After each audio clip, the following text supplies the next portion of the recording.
Marley was dead to begin with. There is no doubt whatever about that. The register of his burial was signed by the clergyman, the clerk, the undertaker, and the chief mourner.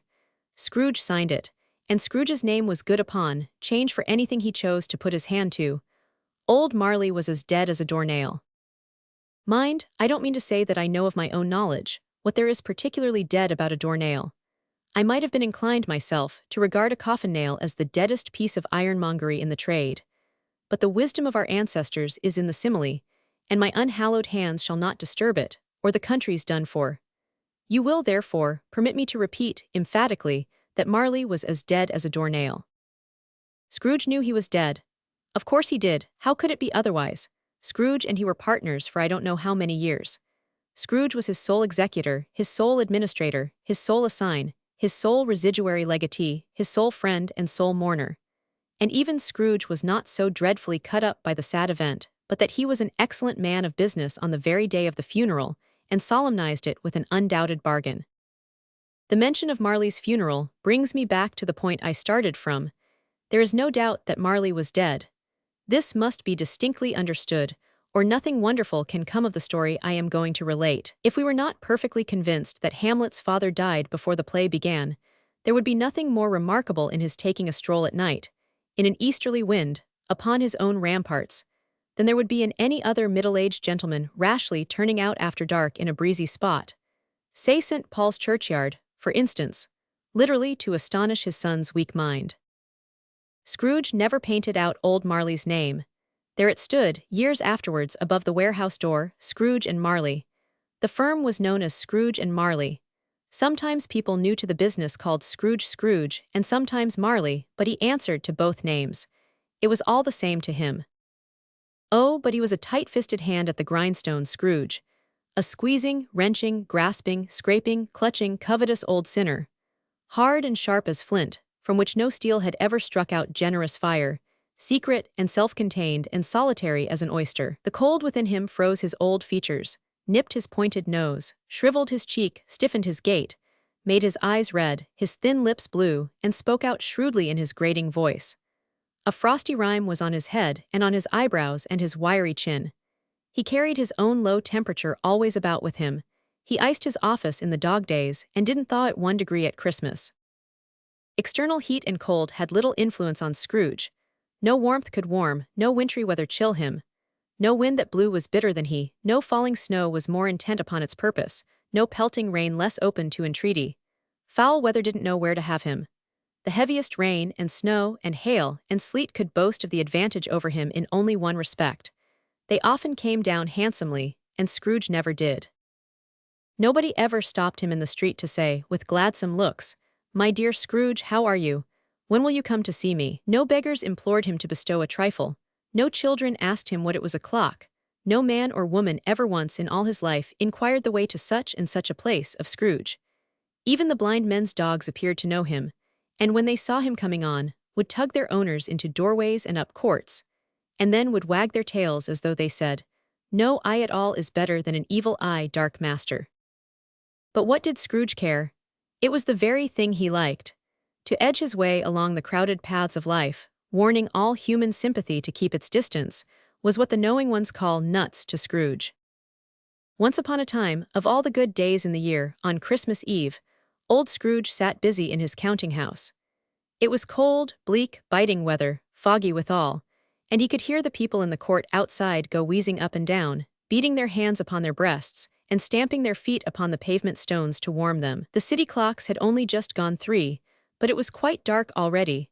It had not been light all day, and candles were flaring in the windows of the neighboring offices, like ruddy smears upon the palpable brown air. The fog came pouring in at every chink and keyhole, and was so dense without, that, although the court was of the narrowest, the houses opposite were mere phantoms. To see the dingy cloud come drooping down, obscuring everything, one might have thought that nature lived hard by, and was brewing on a large scale. The door of Scrooge's counting-house was open, that he might keep his eye upon his clerk, who in a dismal little cell beyond, a sort of tank, was copying letters. Scrooge had a very small fire, but the clerk's fire was so very much smaller that it looked like one coal. But he couldn't replenish it, for Scrooge kept the coal box in his own room, and so surely as the clerk came in with the shovel, the master predicted that it would be necessary for them to part. Wherefore the clerk put on his white comforter and tried to warm himself at the candle, in which effort, not being a man of strong imagination, he failed. "A Merry Christmas, Uncle, God save you," cried a cheerful voice. It was the voice of Scrooge's nephew, who came upon him so quickly that this was the first intimation he had of his approach. "Bah," said Scrooge, "humbug." He had so heated himself with rapid walking in the fog and frost, this nephew of Scrooge's, that he was all in a glow. His face was ruddy and handsome, his eyes sparkled, and his breath smoked again. "Christmas a humbug, Uncle," said Scrooge's nephew. "You don't mean that, I am sure." "I do," said Scrooge. "Merry Christmas. What right have you to be merry? What reason have you to be merry? You're poor enough." "Come then," returned the nephew gaily. "What right have you to be dismal? What reason have you to be morose? You're rich enough." Scrooge, having no better answer ready on the spur of the moment, said, "Bah," again, and followed it up with humbug. "Don't be cross, Uncle," said the nephew. "What else can I be," returned the uncle, "when I live in such a world of fools as this? Merry Christmas. Out upon Merry Christmas. What's Christmas time to you but a time for paying bills without money, a time for finding yourself a year older, and not an hour richer, a time for balancing your books, and having every item in 'em through a round dozen of months presented dead against you? If I could work my will," said Scrooge indignantly, "every idiot who goes about with Merry Christmas on his lips should be boiled with his own pudding, and buried with a stake of holly through his heart. He should." "Uncle," pleaded the nephew. "Nephew," returned the uncle sternly, "keep Christmas in your own way, and let me keep it in mine." "Keep it," repeated Scrooge's nephew, "but you don't keep it." "Let me leave it alone then," said Scrooge. "Much good may it do you, much good it has ever done you." "There are many things from which I might have derived good, by which I have not profited, I dare say," returned the nephew, "Christmas among the rest. But I am sure I have always thought of Christmas time, when it has come round, apart from the veneration due to its sacred name and origin, if anything belonging to it can be apart from that, as a good time. A kind, forgiving, charitable, pleasant time, the only time I know of in the long calendar of the year, when men and women seem by one consent to open their shut-up hearts freely, and to think of people below them as if they really were fellow passengers to the grave, and not another race of creatures bound on other journeys. And therefore, Uncle, though it has never put a scrap of gold or silver in my pocket, I believe that it has done me good and will do me good. And I say, God bless it." The clerk in the tank involuntarily applauded. Becoming immediately sensible of the impropriety, he poked the fire, and extinguished the last frail spark forever. "Let me hear another sound from you," said Scrooge, "and you'll keep your Christmas by losing your situation. You're quite a powerful speaker, sir," he added, turning to his nephew. "I wonder you don't go into Parliament." "Don't be angry, Uncle. Come, dine with us tomorrow." Scrooge said that he would see him. Yes, indeed he did. He went the whole length of the expression, and said that he would see him in that extremity first. "But why?" cried Scrooge's nephew. "Why?" "Why did you get married?" said Scrooge. "Because I fell in love." "Because you fell in love," growled Scrooge, as if that were the only one thing in the world more ridiculous than a Merry Christmas. "Good afternoon." "Nay, Uncle, but you never came to see me before that happened. Why give it as a reason for not coming now?" "Good afternoon," said Scrooge. "I want nothing from you, I ask nothing of you. Why cannot we be friends?" "Good afternoon," said Scrooge. "I am sorry, with all my heart, to find you so resolute. We have never had any quarrel to which I have been a party. But I have made the trial in homage to Christmas, and I'll keep my Christmas humor to the last. So a Merry Christmas, Uncle." "Good afternoon," said Scrooge. "And a Happy New Year." "Good afternoon," said Scrooge. His nephew left the room without an angry word, notwithstanding. He stopped at the outer door to bestow the greetings of the season on the clerk, who, cold as he was warmer than Scrooge, for he returned them cordially. "There's another fellow," muttered Scrooge, who overheard him. "My clerk, with 15 shillings a week and a wife and family, talking about a Merry Christmas. I'll retire to Bedlam." This lunatic, in letting Scrooge's nephew out, had let 2 other people in. They were portly gentlemen, pleasant to behold, and now stood with their hats off in Scrooge's office. They had books and papers in their hands and bowed to him. Scrooge and Marley's, I believe, said one of the gentlemen, referring to his list. Have I the pleasure of addressing Mr. Scrooge or Mr. Marley? Mr. Marley has been dead these 7 years, Scrooge replied. He died 7 years ago this very night. We have no doubt his liberality is well represented by his surviving partner, said the gentleman, presenting his credentials. They were portly gentlemen, pleasant to behold. They were portly gentlemen, pleasant to behold. It certainly was, for they had been two kindred spirits. At the ominous word, liberality, Scrooge frowned and shook his head and handed the credentials back. At this festive season of the year, Mr. Scrooge, said the gentleman, taking up a pen, it is more than usually desirable that we should make some slight provision for the poor and destitute, who suffer greatly at the present time. Many thousands are in want of common necessaries. Hundreds of thousands are in want of common comforts, sir. Are there no prisons? Asked Scrooge. Plenty of prisons, said the gentleman, laying down the pen again. And the union workhouses, demanded Scrooge, are they still in operation? They are, still, returned the gentleman. I wish I could say they were not.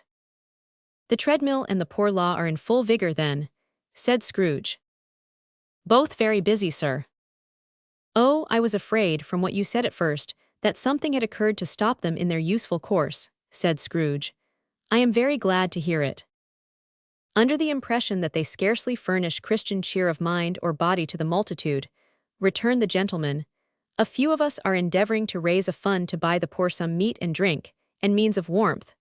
We choose this time, because it is a time of all others, when want is keenly felt, and abundance rejoices. What shall I put you down for? Nothing, Scrooge replied. You wish to be anonymous. I wish to be left alone, said Scrooge. Since you ask me what I wish, gentlemen, that is my answer. I don't make merry myself at Christmas, and I can't afford to make idle people merry. I help to support the establishments I have mentioned, they cost enough, and those who are badly off must go there. Many can't go there, and many would rather die. If they would rather die, said Scrooge, they had better do it and decrease the surplus population. Besides, excuse me, I don't know that. But you might know it, observed the gentleman. It's not my business, Scrooge returned. It's enough for a man to understand his own business and not to interfere with other people's. Mine occupies me constantly.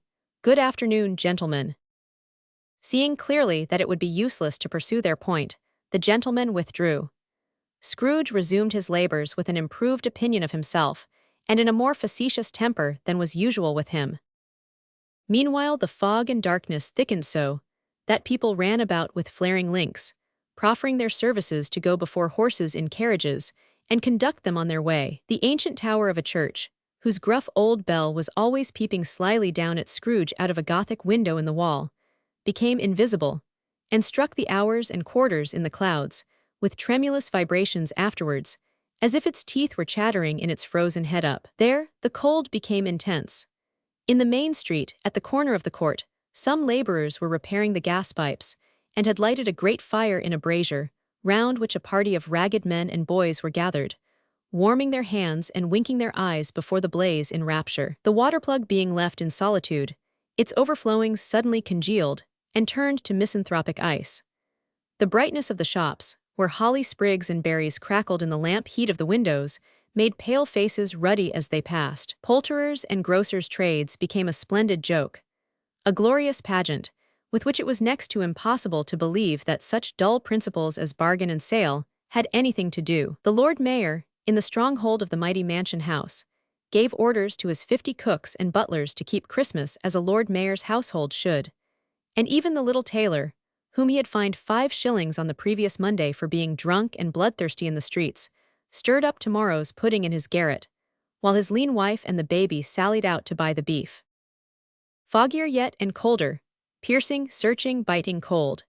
If the good St. Dunstan had but nipped the evil spirit's nose with a touch of such weather as that, instead of using his familiar weapons, then indeed he would have roared to lusty purpose. The owner of one scant young nose, gnawed and mumbled by the hungry cold as bones are gnawed by dogs, stooped down at Scrooge's keyhole to regale him with a Christmas carol, but at the first sound of "God bless you, merry gentlemen. May nothing you dismay," Scrooge seized the ruler with such energy of action that the singer fled in terror, leaving the keyhole to the fog, and even more congenial frost. At length the hour of shutting up the counting-house arrived.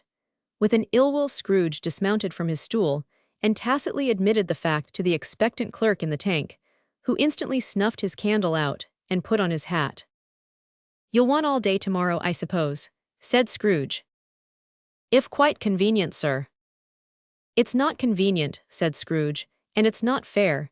If I was to stop half a crown for it, you'd think yourself ill-used, I'll be bound." The clerk smiled faintly. "And yet," said Scrooge, "you don't think me ill-used when I pay a day's wages for no work." Bob Cratchit went down a slide on Cornhill, at the end of a lane of boys, 20 times, in honor of its being Christmas Eve. The clerk observed that it was only once a year. "A poor excuse for picking a man's pocket every 25th of December," said Scrooge, buttoning his greatcoat to the chin, "but I suppose you must have the whole day, be here all the earlier next morning." The clerk promised that he would, and Scrooge walked out with a growl. The office was closed in a twinkling, and the clerk, with the long ends of his white comforter dangling below his waist, for he boasted no greatcoat, went down a slide on Cornhill at the end of a lane of boys, 20 times, in honor of its being Christmas Eve, and then ran home to Camden Town as hard as he could pelt, to play at blind man's buff. Scrooge took his melancholy dinner in his usual melancholy tavern, and having read all the newspapers, and beguiled the rest of the evening with his banker's book, went home to bed. He lived in chambers which had once belonged to his deceased partner. They were a gloomy suite of rooms, in a lowering pile of building up a yard, where it had so little business to be, that one could scarcely help fancying it must have run there when it was a young house, playing at hide-and-seek with other houses, and have forgotten the way out again. It was old enough now, and dreary enough, for nobody lived in it but Scrooge, the other rooms being all let out as offices. The yard was so dark that even Scrooge, who knew its every stone, was fain to grope with his hands. The fog and frost so hung about the black old gateway of the house, that it seemed as if the genius of the weather sat in mournful meditation on the threshold. Now, it is a fact that there was nothing at all particular about the knocker on the door, except that it was very large. It is also a fact that Scrooge had seen it, night and morning, during his whole residence in that place. Also that Scrooge had as little of what is called fancy about him as any man in the city of London, even including, which is a bold word, the corporation, aldermen, and livery. Let it also be borne in mind that Scrooge had not bestowed one thought on Marley since his last mention of his 7 years dead partner that afternoon. And then let any man explain to me, if he can, how it happened that Scrooge, having his key in the lock of the door, saw in the knocker, without its undergoing any intermediate process of change, not a knocker, but Marley's face. Marley's face. It was not an impenetrable shadow, as the other objects in the yard were, but had a dismal light about it, like a bad lobster in a dark cellar. It was not angry or ferocious, but looked at Scrooge as Marley used to look, with ghostly spectacles turned up on its ghostly forehead. The hair was curiously stirred, as if by breath or hot air, and though the eyes were wide open, they were perfectly motionless. That and its livid color made it horrible, but its horror seemed to be in spite of the face, and beyond its control, rather than a part of its own expression. As Scrooge looked fixedly at this phenomenon, it was a knocker again. To say that he was not startled, or that his blood was not conscious of a terrible sensation to which it had been a stranger from infancy, would be untrue. But he put his hand upon the key he had relinquished, turned it sturdily, walked in, and lighted his candle. He did pause with a moment's irresolution before he shut the door, and he did look cautiously behind it first, as if he half expected to be terrified with the sight of Marley's pigtail sticking out into the hall. But there was nothing on the back of the door, except the screws and nuts that held the knocker on, so he said, "Pooh, pooh," and closed it with a bang. The sound resounded through the house like thunder. Every room above, and every cask in the wine merchant's cellars below, appeared to have a separate peal of echoes of its own. Scrooge was not a man to be frightened by echoes. He fastened the door and walked across the hall and up the stairs, slowly, too, trimming his candle as he went. You may talk vaguely about driving a coach and six up a good old flight of stairs, or through a bad young Act of Parliament, but I mean to say you might have got a hearse up that staircase, and taken it broadwise, with the splinter bar towards the wall, and the door towards the balustrades, and done it easy. There was plenty of width for that, and room to spare, which is perhaps the reason why Scrooge thought he saw a locomotive hearse going on before him in the gloom. Half a dozen gas lamps out of the street wouldn't have lighted the entry too well, so you may suppose that it was pretty dark with Scrooge's dip. Up Scrooge went, not caring a button for that. Darkness is cheap, and Scrooge liked it. But before he shut his heavy door, he walked through his rooms to see that all was right. He had just enough recollection of the face to desire to do that. Sitting room, bedroom, lumber room. All as they should be. Nobody under the table, nobody under the sofa, a small fire in the grate, spoon and basin ready, and the little saucepan of gruel Scrooge had a cold in his head upon the hob. Nobody under the bed, nobody in the closet, nobody in his dressing gown which was hanging up in a suspicious attitude against the wall. Lumber room as usual. Old fireguard, old shoes, 2 fish baskets, washing stand on 3 legs and a poker. Nobody under the bed. Nobody in the closet, nobody in his dressing gown, which was hanging up in a suspicious attitude against the wall. Quite satisfied, he closed his door and locked himself in, double-locked himself in, which was not his custom. Thus secured against surprise, he took off his cravat, put on his dressing gown and slippers and his nightcap, and sat down before the fire to take his gruel. It was a very low fire indeed, nothing on such a bitter night. He was obliged to sit close to it and brood over it before he could extract the least sensation of warmth from such a handful of fuel. The fireplace was an old one, built by some Dutch merchant long ago, and paved all round with quaint Dutch tiles, designed to illustrate the scriptures. There were Cains and Abels, Pharaoh's daughters, queens of Sheba, angelic messengers descending through the air on clouds like featherbeds, Abrahams, Belshazzars, apostles putting off to sea in butterboats, hundreds of figures to attract his thoughts. And yet that face of Marley, 7 years dead, came like the ancient prophet's rod, and swallowed up the whole. If each smooth tile had been a blank at first, with power to shape some picture on its surface from the disjointed fragments of his thoughts, there would have been a copy of old Marley's head on every one. "Humbug," said Scrooge, and walked across the room. After several turns, he sat down again. As he threw his head back in the chair, his glance happened to rest upon a bell, a disused bell that hung in the room, and communicated, for some purpose now forgotten, with a chamber in the highest story of the building. It was with great astonishment, and with a strange, inexplicable dread, that as he looked he saw this bell begin to swing. It swung so softly in the outset that it scarcely made a sound, but soon it rang out loudly, and so did every bell in the house. This might have lasted half a minute, or a minute, but it seemed an hour. The bells ceased as they had begun together. They were succeeded by a clanking noise deep down below, as if some person were dragging a heavy chain over the casks in the wine merchant's cellar. Scrooge then remembered to have heard that ghosts in haunted houses were described as dragging chains. The cellar door flew open with a booming sound, and then he heard the noise much louder on the floors below, then coming up the stairs, then coming straight towards his door. "It's humbug still," said Scrooge. "I won't believe it." His color changed, though, when without a pause it came on through the heavy door and passed into the room before his eyes. Upon its coming in, the dying flame leaped up, as though it cried, "I know him, Marley's ghost," and fell again. The same face, the very same. Marley in his pigtail, usual waistcoat, tights and boots, the tassels on the latter bristling like his pigtail and his coat skirts, and the hair upon his head. The chain he drew was clasped about his middle. It was long and wound about him like a tail, and it was made, for Scrooge observed it closely, of cash boxes, keys, padlocks, ledgers, deeds, and heavy purses wrought in steel. His body was transparent, so that Scrooge, observing him, and looking through his waistcoat, could see the 2 buttons on his coat behind. Scrooge had often heard it said that Marley had no bowels, but he had never believed it until now. No, nor did he believe it even now.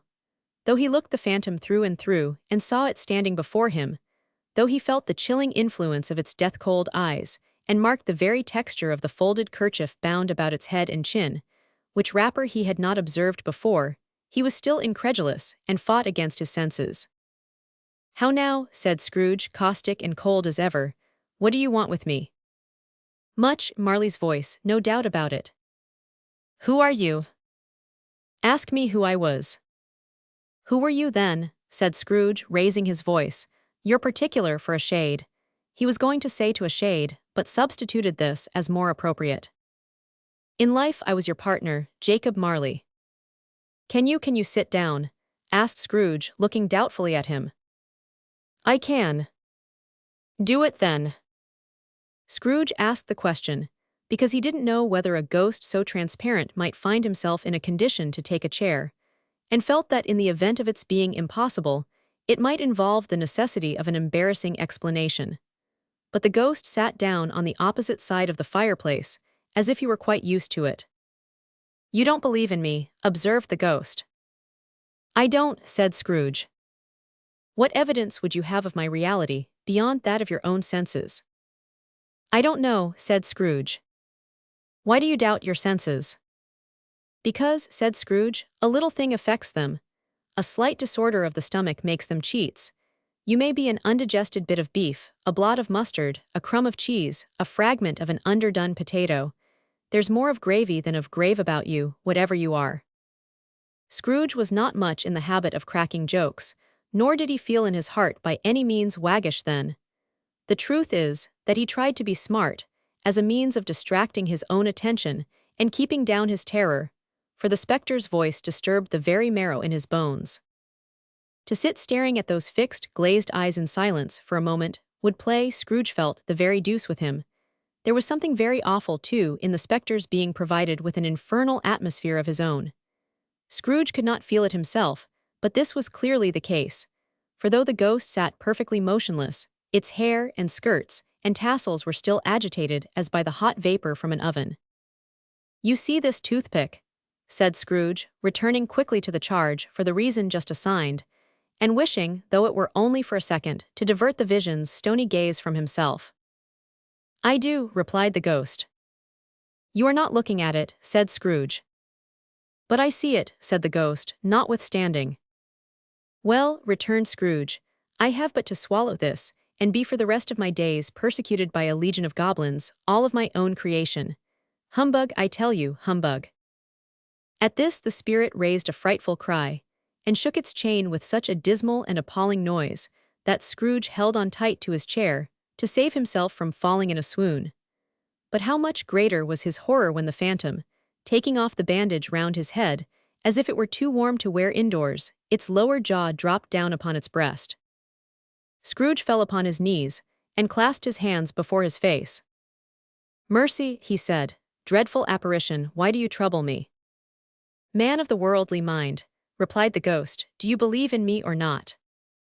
I do, said Scrooge, I must, but why do spirits walk the earth and why do they come to me? It is required of every man, the ghost returned, that the spirit within him should walk abroad among his fellowmen and travel far and wide, and if that spirit goes not forth in life, it is condemned to do so after death. It is doomed to wander through the world, oh woe is me, and witness what it cannot share but might have shared on earth and turn to happiness. Again the spectre raised a cry, and shook its chain and wrung its shadowy hands. You are fettered, said Scrooge, trembling. Tell me why. I wear the chain I forged in life, replied the ghost. I made it link by link and yard by yard. I girded it on of my own free will, and of my own free will I wore it. Is its pattern strange to you? Scrooge trembled more and more. Or would you know, pursued the ghost, the weight and length of the strong coil you bear yourself? It was full as heavy and as long as this 7 Christmas Eves ago. You have labored on it since. It is a ponderous chain. Scrooge glanced about him on the floor, in the expectation of finding himself surrounded by some 50 or 60 fathoms of iron cable, but he could see nothing. Jacob, he said imploringly. Old Jacob Marley, tell me more, speak comfort to me, Jacob. I have none to give, the ghost replied. It comes from other regions, Ebenezer Scrooge, and is conveyed by other ministers to other kinds of men, nor can I tell you what I would. A very little more is all permitted to me. I cannot rest, I cannot stay, I cannot linger anywhere. My spirit never walked beyond our counting-house, mark me. In life my spirit never roved beyond the narrow limits of our money-changing hole, and weary journeys lie before me. It was a habit with Scrooge, whenever he became thoughtful, to put his hands in his breeches pockets. Pondering on what the ghost had said, he did so now, but without lifting up his eyes or getting off his knees. On the wings of the wind, on the wings of the wind. You must have been very slow about it, Jacob, Scrooge observed in a businesslike manner, though with humility and deference. Slow, the ghost repeated. 7 years dead, mused Scrooge, and traveling all the time. The whole time, said the ghost. No rest, no peace, incessant torture of remorse. You travel fast, said Scrooge. On the wings of the wind, replied the ghost. You might have got over a great quantity of ground in 7 years, said Scrooge. The ghost, on hearing this, set up another cry, and clanked its chains so hideously in the dead silence of the night, that the ward would have been justified in indicting it for a nuisance. Oh, captive, bound, and double-ironed, cried the phantom, not to know that ages of incessant labor, by immortal creatures, for this earth must pass into eternity before the good of which it is susceptible is all developed, not to know that any Christian spirit working kindly in its little sphere, whatever it may be, will find its mortal life too short for its vast means of usefulness, not to know that no space of regret can make amends for one life's opportunities misused. Yet such was I, oh, such was I. But you were always a good man of business, Jacob, faltered Scrooge, who now began to apply this to himself. Business, cried the ghost, wringing its hands again. Mankind was my business. The common welfare was my business. Charity, mercy, forbearance, and benevolence were all my business. The dealings of my trade were but a drop of water in the comprehensive ocean of my business. It held up its chain at arm's length, as if that were the cause of all its unavailing grief, and flung it heavily upon the ground again. At this time of the rolling year, the spectre said, I suffer most.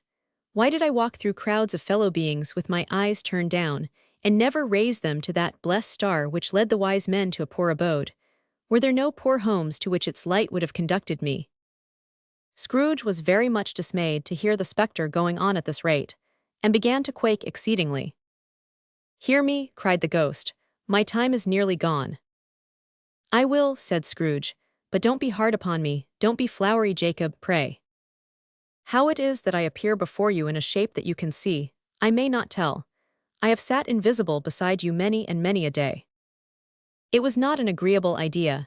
Scrooge shivered, and wiped the perspiration from his brow. That is no light part of my penance, pursued the ghost. I am here tonight to warn you that you have yet a chance and hope of escaping my fate, a chance and hope of my procuring, Ebenezer. You were always a good friend to me, said Scrooge. Thank ye. You will be haunted, resumed the ghost, by 3 spirits. Scrooge's countenance fell almost as low as the ghost had done. Is that the chance and hope you mentioned, Jacob? He demanded in a faltering voice. It is. I think I'd rather not, said Scrooge. Without their visits, said the ghost, you cannot hope to shun the path I tread. Expect the first tomorrow when the bell tolls 1. Couldn't I take 'em all at once and have it over, Jacob? Hinted Scrooge. Expect the second on the next night at the same hour. The third, upon the next night when the last stroke of 12 has ceased to vibrate. Look to see me no more, and look that, for your own sake, you remember what has passed between us. When it had said these words, the spectre took its wrapper from the table, and bound it round its head as before. Scrooge knew this by the smart sound its teeth made when the jaws were brought together by the bandage. He ventured to raise his eyes again, and found his supernatural visitor confronting him in an erect attitude, with its chain wound over and about its arm.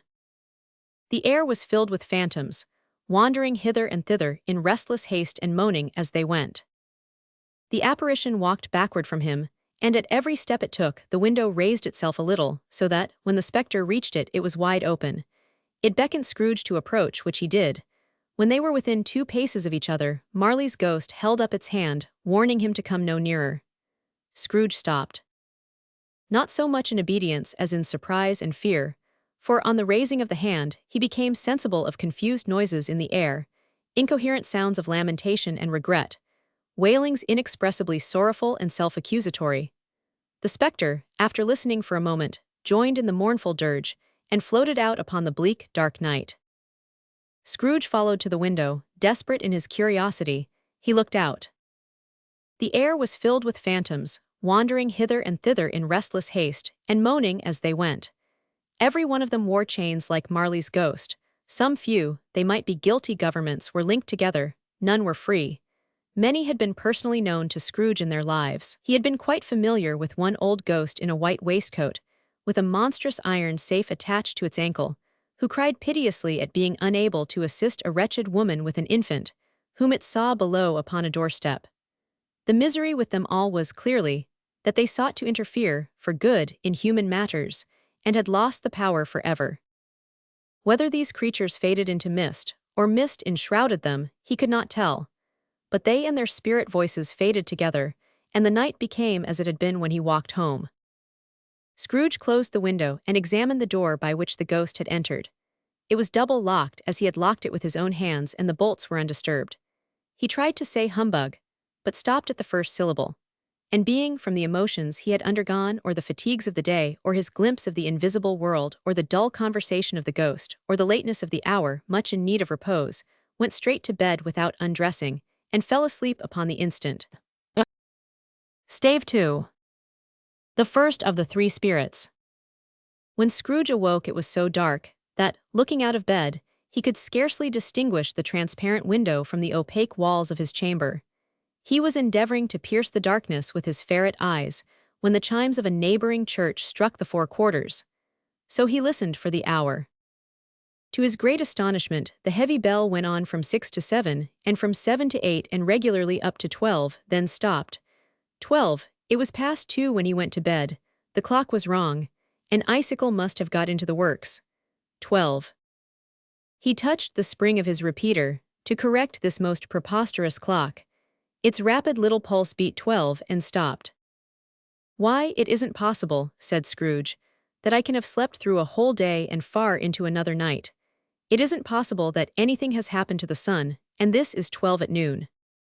The idea being an alarming one, he scrambled out of bed, and groped his way to the window. He was obliged to rub the frost off with the sleeve of his dressing gown before he could see anything, and could see very little then. All he could make out was that it was still very foggy and extremely cold, and that there was no noise of people running to and fro, and making a great stir, as there unquestionably would have been if night had beaten off bright day, and taken possession of the world. This was a great relief, because, 3 days after sight of this first of exchange pay to Mr. Ebenezer Scrooge or his order, and so forth, would have become a mere United States security if there were no days to count by. Scrooge went to bed again, and thought it over and over, and could make nothing of it.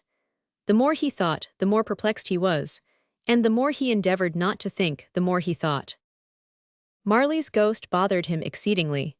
Every time he resolved within himself, after mature inquiry, that it was all a dream, his mind flew back again, like a strong spring released, to its first position, and presented the same problem to be worked all through. Was it a dream or not? Scrooge lay in this state until the chime had gone 3 quarters more, when he remembered, on a sudden, that the ghost had warned him of a visitation when the bell tolled 1. He resolved to lie awake until the hour was past, and considering that he could no more go to sleep than go to heaven, this was, perhaps, the wisest resolution in his power. The quarter was so long that he was more than once convinced he must have sunk into a doze unconsciously, and missed the clock. At length it broke upon his listening ear. Ding-dong. "A quarter past," said Scrooge, counting. "Ding-dong." "Half-past," said Scrooge. "Ding-dong." "A quarter to it," said Scrooge. "Ding-dong." "The hour itself," said Scrooge triumphantly, "and nothing else." He spoke before the hour bell sounded, which it now did with a deep, dull, hollow, melancholy one. Light flashed up in the room upon the instant, and the curtains of his bed were drawn. The curtains of his bed were drawn aside, I tell you, by a hand. Not the curtains at his feet, nor the curtains at his back, but those to which his face was addressed. The curtains of his bed were drawn aside, and Scrooge, starting up into a half-recumbent attitude, found himself face to face with the unearthly visitor who drew them. As close to it as I am now to you, and I am standing in the spirit at your elbow. It was a strange figure, like a child, yet not so like a child as like an old man, viewed through some supernatural medium, which gave him the appearance of having receded from the view, and being diminished to a child's proportions. Its hair, which hung about its neck and down its back, was white as if with age, and yet the face had not a wrinkle in it, and the tenderest bloom was on the skin. The arms were very long and muscular, the hands the same, as if its hold were of uncommon strength. Its legs and feet, most delicately formed, were like those upper members bare. It wore a tunic of the purest white, and round its waist was bound a lustrous belt, the sheen of which was beautiful. It held a branch of fresh green holly in its hand, and in singular contradiction of that wintry emblem, had its dress trimmed with summer flowers. But the strangest thing about it was, that from the crown of its head there sprang a bright clear jet of light, by which all this was visible, and which was doubtless the occasion of its using, in its duller moments, a great extinguisher for a cap, which it now held under its arm. Even this, though, when Scrooge looked at it with increasing steadiness, was not its strangest quality, for as its belt sparkled and glittered, now in one part and now in another, and what was light one instant at another time was dark, so the figure itself fluctuated in its distinctness, being now a thing with one arm, now with one leg, now with 20 legs, now a pair of legs without a head, now a head without a body, of which dissolving parts no outline would be visible in the dense gloom wherein they melted away. And in the very wonder of this, it would be itself again, distinct and clear as ever. "Are you the spirit, sir, whose coming was foretold to me?" asked Scrooge. "I am." The voice was soft and gentle, singularly low, as if, instead of being so close behind him, it were at a distance. "Who and what are you?" Scrooge demanded. "I am the ghost of Christmas past." "Long past?" inquired Scrooge, observant of its dwarfish stature. "Know your past." Perhaps Scrooge could not have told anybody why, if anybody could have asked him, but he had a special desire to see the spirit in his cap, and begged him to be covered. "What," exclaimed the ghost, "would you so soon put out, with worldly hands, the light I give? Is it not enough that you are one of those whose passions made this cap, and force me through whole trains of years to wear it low upon my brow?" Scrooge reverently disclaimed all intention to offend, or any knowledge of having wilfully bonneted the spirit at any period of his life. He then made bold to inquire what business brought him there. "Your welfare," said the ghost. Scrooge expressed himself much obliged, but could not help thinking that a night of unbroken rest would have been more conducive to that end. The spirit must have heard him thinking, for it said immediately, "Your reclamation, then, take heed." It put out its strong hand as it spoke, and clasped him gently by the arm. "Rise and walk with me." It would have been in vain for Scrooge to plead that the weather and the hour were not adapted to pedestrian purposes. That bed was warm, and the thermometer a long way below freezing, that he was clad but lightly in his slippers, dressing-gown, and nightcap, and that he had a cold upon him at that time. The grasp, though gentle as a woman's hand, was not to be resisted. He rose, but finding that the spirit made towards the window, clasped its robe in supplication. "I am immortal," Scrooge remonstrated, "and liable to fall." "Bear but a touch of my hand there," said the spirit, laying it upon his heart, "and you shall be upheld in more than this." As the words were spoken, they passed through the wall, and stood upon an open country road, with fields on either hand. The city had entirely vanished. Not a vestige of it was to be seen. The darkness and the mist had vanished with it, for it was a clear, cold, winter day, with snow upon the ground. "Good heaven," said Scrooge, clasping his hands together as he looked about him, "I was bred in this place. I was a boy here." The spirit gazed upon him mildly. Its gentle touch, though it had been light and instantaneous, appeared still present to the old man's sense of feeling. He was conscious of 1,000 odors floating in the air, each one connected with 1,000 thoughts, and hopes, and joys, and cares long, long forgotten.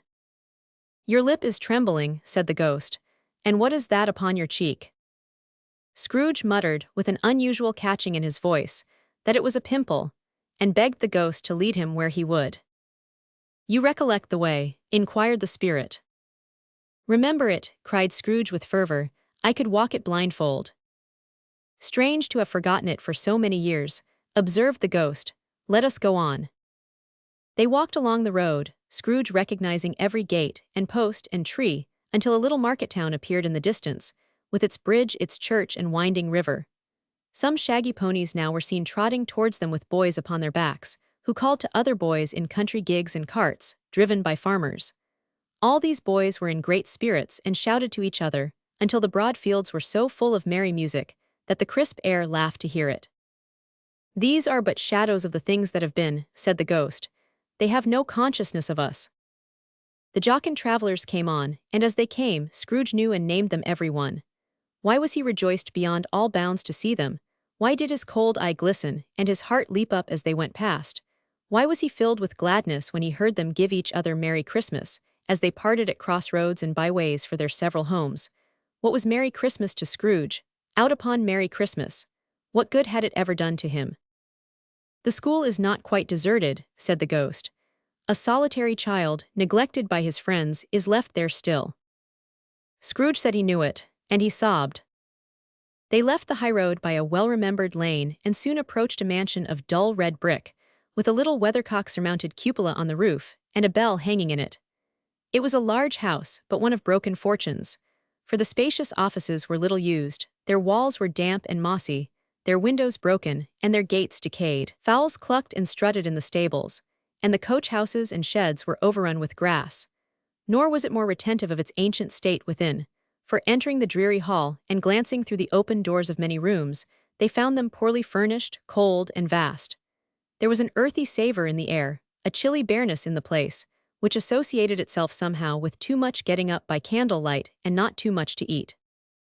They went, the ghost and Scrooge, across the hall to a door at the back of the house. It opened before them, and disclosed a long, bare, melancholy room, made barer still by lines of plain deal forms and desks. At one of these, a lonely boy was reading near a feeble fire, and Scrooge sat down upon a form, and wept to see his poor forgotten self as he had used to be.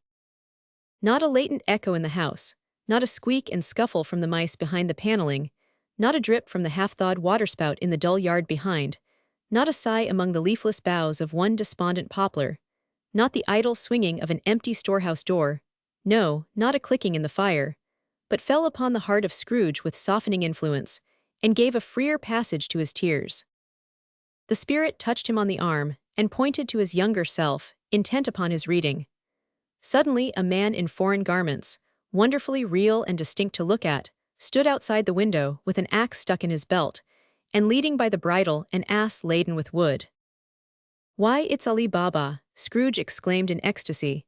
"It's dear old honest Ali Baba, yes, yes, I know.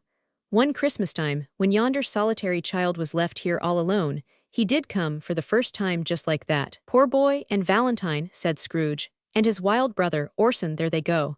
And what's his name who was put down in his drawers asleep at the gate of Damascus, don't you see him? And the Sultan's groom turned upside down by the genie, there he is upon his head. Serve him right, I'm glad of it. What business had he to be married to the princess?" To hear Scrooge expending all the earnestness of his nature on such subjects, in a most extraordinary voice between laughing and crying, and to see his heightened and excited face, would have been a surprise to his business friends in the city, indeed. "There's the parrot," cried Scrooge. "Green body and yellow tail, with a thing like a lettuce growing out of the top of his head, there he is. Poor Robin Crusoe he called him when he came home again after sailing round the island. Poor Robin Crusoe, where have you been, Robin Crusoe? The man thought he was dreaming, but he wasn't. It was the parrot, you know. There goes Friday, running for his life to the little creek. Halloa hoop halloo." Then, with a rapidity of transition very foreign to his usual character, he said, in pity for his former self, "Poor boy," and cried again. "I wish," Scrooge muttered, putting his hand in his pocket and looking about him, after drying his eyes with his cuff, "but it's too late now." "What is the matter?" asked the spirit. "Nothing," said Scrooge. "Nothing. There was a boy singing a Christmas carol at my door last night. I should like to have given him something, that's all." The ghost smiled thoughtfully and waved its hand, saying as it did so, "Let us see another Christmas." Scrooge's former self grew larger at the words, and the room became a little darker and more dirty. The panels shrunk, the windows cracked, fragments of plaster fell out of the ceiling, and the naked laths were shown instead.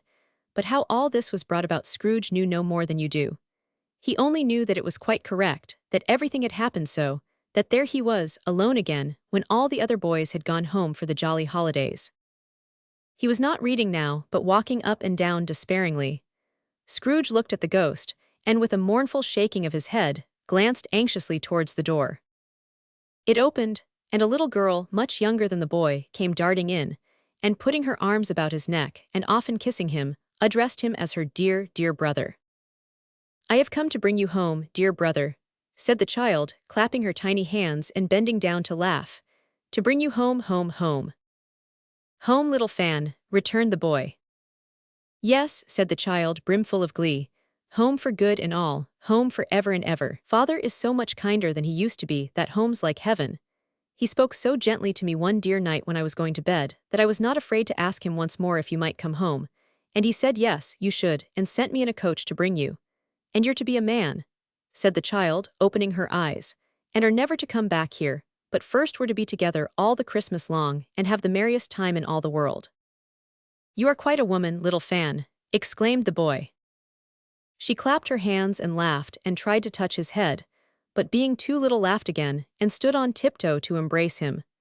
Then she began to drag him, in her childish eagerness, towards the door, and he, nothing loath to go, accompanied her. A terrible voice in the hall cried, "Bring down Master Scrooge's box, there." And in the hall appeared the schoolmaster himself, who glared on Master Scrooge with a ferocious condescension, and threw him into a dreadful state of mind by shaking hands with him.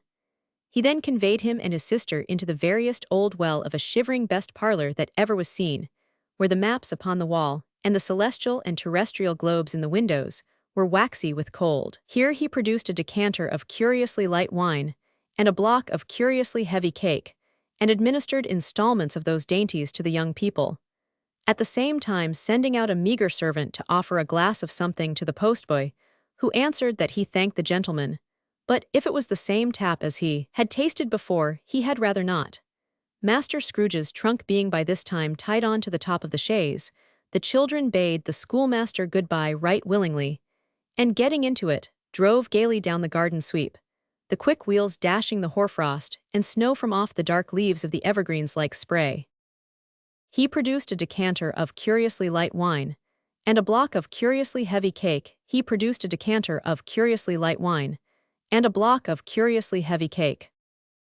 Always a delicate creature, whom a breath might have withered, said the ghost, but she had a large heart. So she had, cried Scrooge. You're right, I will not gainsay it, spirit, God forbid. She died a woman, said the ghost, and had, as I think, children. One child, Scrooge returned. True, said the ghost, your nephew. Scrooge seemed uneasy in his mind, and answered briefly, yes. Although they had but that moment left the school behind them, they were now in the busy thoroughfares of a city, where shadowy passengers passed and repassed, where shadowy carts and coaches battled for the way, and all the strife and tumult of a real city were. It was made plain enough, by the dressing of the shops, that here, too, it was Christmas time again, but it was evening, and the streets were lighted up. The ghost stopped at a certain warehouse door, and asked Scrooge if he knew it. Know it, said Scrooge. Was I apprenticed here? They went in. At sight of an old gentleman in a Welsh wig, sitting behind such a high desk, that if he had been 2 inches taller, he must have knocked his head against the ceiling, Scrooge cried in great excitement. Why, it's old Fezziwig. Bless his heart, it's Fezziwig alive again. Old Fezziwig laid down his pen and looked up at the clock, which pointed to the hour of 7. He rubbed his hands, adjusted his capacious waistcoat, laughed all over himself, from his shoes to his organ of benevolence, and called out in a comfortable, oily, rich, fat, jovial voice. Yo-ho there, Ebenezer Dick. Scrooge's former self, now grown a young man, came briskly in, accompanied by his fellow prentice. Dick Wilkins, to be sure, said Scrooge to the ghost. Bless me, yes, there he is. He was very much attached to me, was Dick, poor Dick, dear, dear. Yo-ho, my boys, said Fezziwig. No more work tonight. Christmas Eve, Dick, Christmas, Ebenezer. Let's have the shutters up, cried old Fezziwig with a sharp clap of his hands, before a man can say Jack Robinson. You wouldn't believe how those two fellows went at it. They charged into the street with the shutters. 1, 2, 3, had 'em up in their places, 4, 5, 6, barred 'em and pinned 'em, 7, 8, 9, and came back before you could have got to 12, panting like racehorses. Hilly-ho, cried old Fezziwig, skipping down from the high desk with wonderful agility. Clear away, my lads, and let's have lots of room here. Hilly-ho, Dick, cheer up, Ebenezer. Clear away, there was nothing they wouldn't have cleared away or couldn't have cleared away with old Fezziwig looking on. It was done in a minute. Every movable was packed off as if it were dismissed from public life forevermore. The floor was swept and watered, the lamps were trimmed, fuel was heaped upon the fire, and the warehouse was as snug and warm and dry and bright a ballroom as you would desire to see upon a winter's night. In came a fiddler with a music book, and went up to the lofty desk, and made an orchestra of it, and tuned like 50 stomachaches. In came Mrs. Fezziwig, one vast substantial smile. In came the 3 Miss Fezziwigs, beaming and lovable. In came the 6 young followers whose hearts they broke. In came all the young men and women employed in the business. In came the housemaid, with her cousin the baker. In came the cook with her brother's particular friend the milkman. In came the boy from over the way, who was suspected of not having board enough from his master, trying to hide himself behind the girl from next door but one, who was proved to have had her ears pulled by her mistress. In they all came, one after another, some shyly, some boldly, some gracefully, some awkwardly, some pushing, some pulling. In they all came, anyhow and every how. Away they all went, 20 couple at once, hands half round and back again the other way, down the middle and up again, round and round in various stages of affectionate grouping, old top couple always turning up in the wrong place, new top couple starting off again as soon as they got there, all top couples at last, and not a bottom one to help them. When this result was brought about, old Fezziwig, clapping his hands to stop the dance, cried out, "Well done!" And the fiddler plunged his hot face into a pot of porter, especially provided for that purpose. But scorning rest upon his reappearance, he instantly began again, though there were no dancers yet, as if the other fiddler had been carried home, exhausted on a shutter, and he were a brand-new man resolved to beat him out of sight or perish. Then old Fezziwig stood out to dance with Mrs. Fezziwig. There were more dances, and there were forfeits and more dances, and there was cake and there was negus, and there was a great piece of cold roast, and there was a great piece of cold boiled, and there were mince pies and plenty of beer. But the great effect of the evening came after the roast and boiled, when the fiddler and artful dog Mind, the sort of man who knew his business better than you or I could have told it him, struck up Sir Roger de Coverley. Then old Fezziwig stood out to dance with Mrs. Fezziwig. Top couple too, with a good stiff piece of work cut out for them, 3 or 4 and 20 pair of partners, people who were not to be trifled with, people who would dance and had no notion of walking. But if they had been twice as many, 4 times, old Fezziwig would have been a match for them, and so would Mrs. Fezziwig. As to her, she was worthy to be his partner in every sense of the term. If that's not high praise, tell me higher and I'll use it. A positive light appeared to issue from Fezziwig's calves. They shone in every part of the dance like moons. You couldn't have predicted, at any given time, what would become of them next. And when old Fezziwig and Mrs. Fezziwig had gone all through the dance, advance and retire, both hands to your partner, bow and curtsy, corkscrew, thread the needle and back again to your place. Fezziwig cut so deftly that he appeared to wink with his legs, and came upon his feet again without a stagger.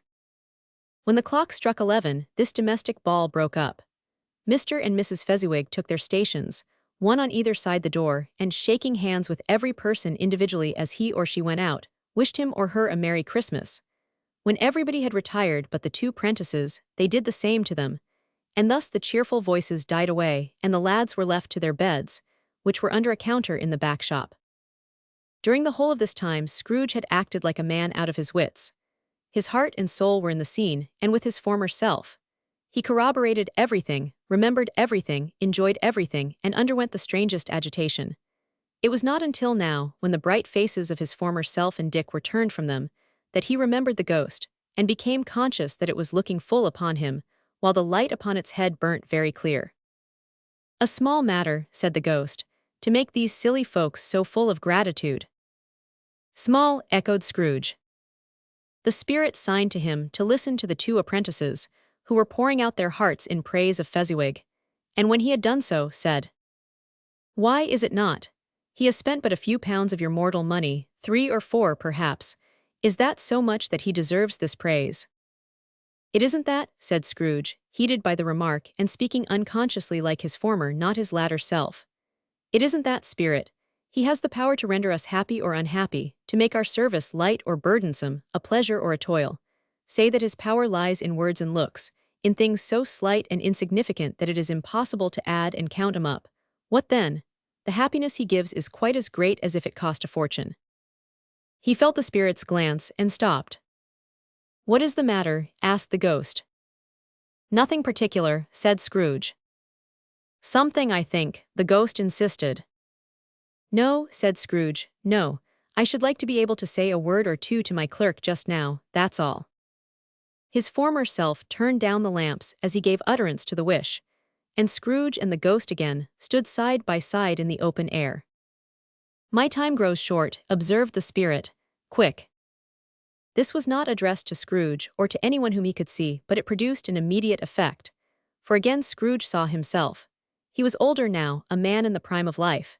His face had not the harsh and rigid lines of later years, but it had begun to wear the signs of care and avarice. There was an eager, greedy, restless motion in the eye, which showed the passion that had taken root, and where the shadow of the growing tree would fall.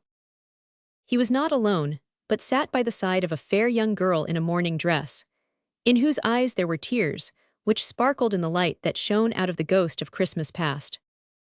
"It matters little," she said softly. "To you, very little. Another idol has displaced me, and if it can cheer and comfort you in time to come as I would have tried to do, I have no just cause to grieve." "What idol has displaced you?" he rejoined. "A golden one." "This is the even-handed dealing of the world," he said. "There is nothing on which it is so hard as poverty, and there is nothing it professes to condemn with such severity as the pursuit of wealth." "You fear the world too much," she answered gently. "All your other hopes have merged into the hope of being beyond the chance of its sordid reproach. I have seen your nobler aspirations fall off one by one, until the master passion, gain, engrosses you. Have I not?" "What then?" he retorted. "Even if I have grown so much wiser, what then? I am not changed towards you." She shook her head. "Am I?" "Our contract is an old one. It was made when we were both poor, and content to be so, until in good season we could improve our worldly fortune by our patient industry. You are changed. When it was made you were another man." "I was a boy," he said impatiently. "Your own feeling tells you that you were not what you are," she returned. "I am. That which promised happiness when we were one in heart is fraught with misery now that we are two. How often and how keenly I have thought of this I will not say. It is enough that I have thought of it, and can release you." "Have I ever sought release?" "In words, no, never." "In what then?" "In a changed nature, in an altered spirit, in another atmosphere of life, another hope as its great end, in everything that made my love of any worth or value in your sight. If this had never been between us," said the girl, looking mildly but with steadiness upon him, "tell me, would you seek me out and try to win me now?" "Ah, no." He seemed to yield to the justice of this supposition in spite of himself, but he said, with a struggle, "You think not." "I would gladly think otherwise if I could," she answered. "Heaven knows, when I have learned a truth like this, I know how strong and irresistible it must be. But if you were free today, tomorrow, yesterday, can even I believe that you would choose a dowerless girl? You who, in your very confidence with her, weigh everything by gain. Or choosing her, if for a moment you were false enough to your one guiding principle to do so, do I not know that your repentance and regret would surely follow? I do, and I release you. With a full heart, for the love of him you once were." She left him, and Thui parted. She left him, and Thui parted. He was about to speak, but with her head turned from him, she resumed. "You may, the memory of what is past half makes me hope you will have pain in this. A very, very brief time, and you will dismiss the recollection of it gladly, as an unprofitable dream from which it happened well that you awoke. May you be happy in the life you have chosen." She left him, and they parted. "Spirit," said Scrooge, "show me no more, conduct me home. Why do you delight to torture me?" "One shadow more," exclaimed the ghost. "No more," cried Scrooge. "No more, I don't wish to see it, show me no more." But the relentless ghost pinioned him in both his arms, and forced him to observe what happened next. They were in another scene and place, a room, not very large or handsome but full of comfort. Near to the winter fire sat a beautiful young girl, so like that last that Scrooge believed it was the same, until he saw her, now a comely matron, sitting opposite her daughter. The noise in this room was perfectly tumultuous, for there were more children there than Scrooge in his agitated state of mind could count. And, unlike the celebrated herd in the poem, they were not 40 children conducting themselves like one, but every child was conducting itself like 40. The consequences were uproarious beyond belief, but no one seemed to care. On the contrary, the mother and daughter laughed heartily, and enjoyed it very much. And the latter, soon beginning to mingle in the sports, got pillaged by the young brigands most ruthlessly. What would I not have given to be one of them? Though I never could have been so rude, no, no. I wouldn't for the wealth of all the world have crushed that braided hair and torn it down, and for the precious little shoe, I wouldn't have plucked it off, God bless my soul, to save my life. As to measuring her waist in sport, as they did, bold young brood, I couldn't have done it. I should have expected my arm to have grown round it for a punishment, and never come straight again. And yet I should have dearly liked, I own, to have touched her lips, to have questioned her that she might have opened them, to have looked upon the lashes of her downcast eyes and never raised a blush, to have let loose waves of hair, an inch of which would be a keepsake beyond price. In short, I should have liked, I do confess, to have had the lightest license of a child, and yet to have been man enough to know its value. A flushed and boisterous group. But now a knocking at the door was heard, and such a rush immediately ensued that she, with laughing face and plundered dress, was borne towards it the center of a flushed and boisterous group, just in time to greet the father, who came home attended by a man laden with Christmas toys and presents. Then the shouting and the struggling, and the onslaught that was made on the defenseless porter, the scaling him, with chairs for ladders to dive into his pockets, despoil him of brown paper parcels, hold on tight by his cravat, hug him round his neck, pummel his back, and kick his legs in irrepressible affection. The shouts of wonder and delight with which the development of every package was received, the terrible announcement that the baby had been taken in the act of putting a doll's frying pan into his mouth, and was more than suspected of having swallowed a fictitious turkey, glued on a wooden platter, the immense relief of finding this a false alarm, the joy and gratitude and ecstasy, they are all indescribable alike. It is enough that, by degrees, the children and their emotions got out of the parlor, and by one stair at a time, up to the top of the house, where they went to bed, and so subsided. And now Scrooge looked on more attentively than ever, when the master of the house, having his daughter leaning fondly on him, sat down with her and her mother at his own fireside. And when he thought that such another creature, quite as graceful and as full of promise, might have called him father, and been a springtime in the haggard winter of his life, his sight grew very dim indeed. "Belle," said the husband, turning to his wife with a smile, "I saw an old friend of yours this afternoon." "Who was it?" "Guess." "How can I? Tut, don't I know," she added in the same breath, laughing as he laughed. "Mr. Scrooge." Mr. Scrooge it was. I passed his office window, and as it was not shut up and he had a candle inside, I could scarcely help seeing him. His partner lies upon the point of death, I hear, and there he sat alone. Quite alone in the world, I do believe. "Spirit," said Scrooge in a broken voice, "remove me from this place." "I told you these were shadows of the things that have been," said the ghost. "That they are what they are, do not blame me." "Remove me," Scrooge exclaimed, "I cannot bear it." He turned upon the ghost, and seeing that it looked upon him with a face, in which in some strange way there were fragments of all the faces it had shown him, wrestled with it. "Leave me, take me back, haunt me no longer." In the struggle, if that can be called a struggle, in which the ghost, with no visible resistance on its own part, was undisturbed by any effort of its adversary, Scrooge observed that its light was burning high and bright, and dimly connecting that with its influence over him, he seized the extinguisher cap, and by a sudden action pressed it down upon its head. Laden with Christmas toys and presents. The spirit dropped beneath it, so that the extinguisher covered its whole form, but though Scrooge pressed it down with all his force, he could not hide the light, which streamed from under it in an unbroken flood upon the ground. He was conscious of being exhausted, and overcome by an irresistible drowsiness, and further of being in his own bedroom. He gave the cap a parting squeeze, in which his hand relaxed, and had barely time to reel to bed before he sank into a heavy sleep. Stave 3. The second of the three spirits. Awaking in the middle of a prodigiously tough snore, and sitting up in bed to get his thoughts together, Scrooge had no occasion to be told that the bell was again upon the stroke of 1. He felt that he was restored to consciousness in the right nick of time, for the especial purpose of holding a conference with the second messenger dispatched to him through Jacob Marley's intervention. But finding that he turned uncomfortably cold when he began to wonder which of his curtains this new spectre would draw back, he put them every one aside with his own hands, and lying down again, established a sharp lookout all round the bed, for he wished to challenge the spirit on the moment of its appearance, and did not wish to be taken by surprise and made nervous.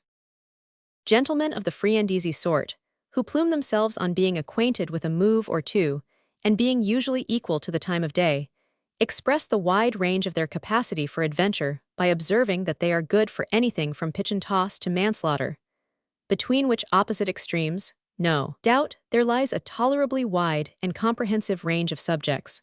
Without venturing for Scrooge quite as heartily as this, I don't mind calling on you to believe that he was ready for a good broad field of strange appearances, and that nothing between a baby and a rhinoceros would have astonished him very much. Now, being prepared for almost anything, he was not by any means prepared for nothing, and consequently, when the bell struck one and no shape appeared, he was taken with a violent fit of trembling. 5 minutes, 10 minutes, a quarter of an hour went by, yet nothing came. All this time he lay upon his bed, the very core and center of a blaze of ruddy light, which streamed upon it when the clock proclaimed the hour, and which, being only light, was more alarming than a dozen ghosts, as he was powerless to make out what it meant, or would be at, and was sometimes apprehensive that he might be at that very moment an interesting case of spontaneous combustion, without having the consolation of knowing it. At last, however, he began to think, as you or I would have thought at first, for it is always the person not in the predicament who knows what ought to have been done in it, and would unquestionably have done it too. At last, I say, he began to think that the source and secret of this ghostly light might be in the adjoining room, from whence, on further tracing it, it seemed to shine. This idea taking full possession of his mind, he got up softly and shuffled in his slippers to the door. The moment Scrooge's hand was on the lock, a strange voice called him by his name and bade him enter. He obeyed. It was his own room. There was no doubt about that, but it had undergone a surprising transformation. The walls and ceiling were so hung with living green that it looked a perfect grove, from every part of which bright gleaming berries glistened. The crisp leaves of holly, mistletoe, and ivy reflected back the light, as if so many little mirrors had been scattered there. And such a mighty blaze went roaring up the chimney as that dull petrification of a hearth had never known in Scrooge's time, or Marley's, or for many and many a winter season gone. Heaped up on the floor to form a kind of throne were turkeys, geese, game, poultry, brawn, great joints of meat, sucking pigs, long wreaths of sausages, mince pies, plum puddings, barrels of oysters, red-hot chestnuts, cherry-cheeked apples, juicy oranges, luscious pears, immense twelfth cakes, and seething bowls of punch, that made the chamber dim with their delicious steam. In easy state upon this couch there sat a jolly giant, glorious to see, who bore a glowing torch, in shape not unlike Plenty's horn, and held it up, high up, to shed its light on Scrooge as he came peeping round the door. "Come in," exclaimed the ghost. "Come in, and know me better, man." Scrooge entered timidly, and hung his head before this spirit. He was not the dogged Scrooge he had been, and though the spirit's eyes were clear and kind, he did not like to meet them. "I am the ghost of Christmas present," said the spirit. "Look upon me." Scrooge reverently did so. It was clothed in one simple deep green robe, or mantle, bordered with white fur. This garment hung so loosely on the figure that its capacious breast was bare, as if disdaining to be warded or concealed by any artifice. Its feet, observable beneath the ample folds of the garment, were also bare, and on its head it wore no other covering than a holly wreath, set here and there with shining icicles. Its dark brown curls were long and free as its genial face, its sparkling eye, its open hand, its cheery voice, its unconstrained demeanor, and its joyful air. Girded round its middle was an antique scabbard, but no sword was in it, and the ancient sheath was eaten up with rust. "You have never seen the like of me before," exclaimed the spirit. "Never," Scrooge made answer to it. "Have never walked forth with the younger members of my family, meaning, for I am very young, my elder brothers born in these later years," pursued the phantom. "I don't think I have," said Scrooge. "I am afraid I have not. Have you had many brothers, spirit?" "More than 1,800, said the ghost. "A tremendous family to provide for," muttered Scrooge. The ghost of Christmas present rose. "Spirit," said Scrooge submissively, "conduct me where you will. I went forth last night on compulsion, and I learned a lesson which is working now. Tonight, if you have aught to teach me, let me profit by it. Touch my robe." Scrooge did as he was told, and held it fast.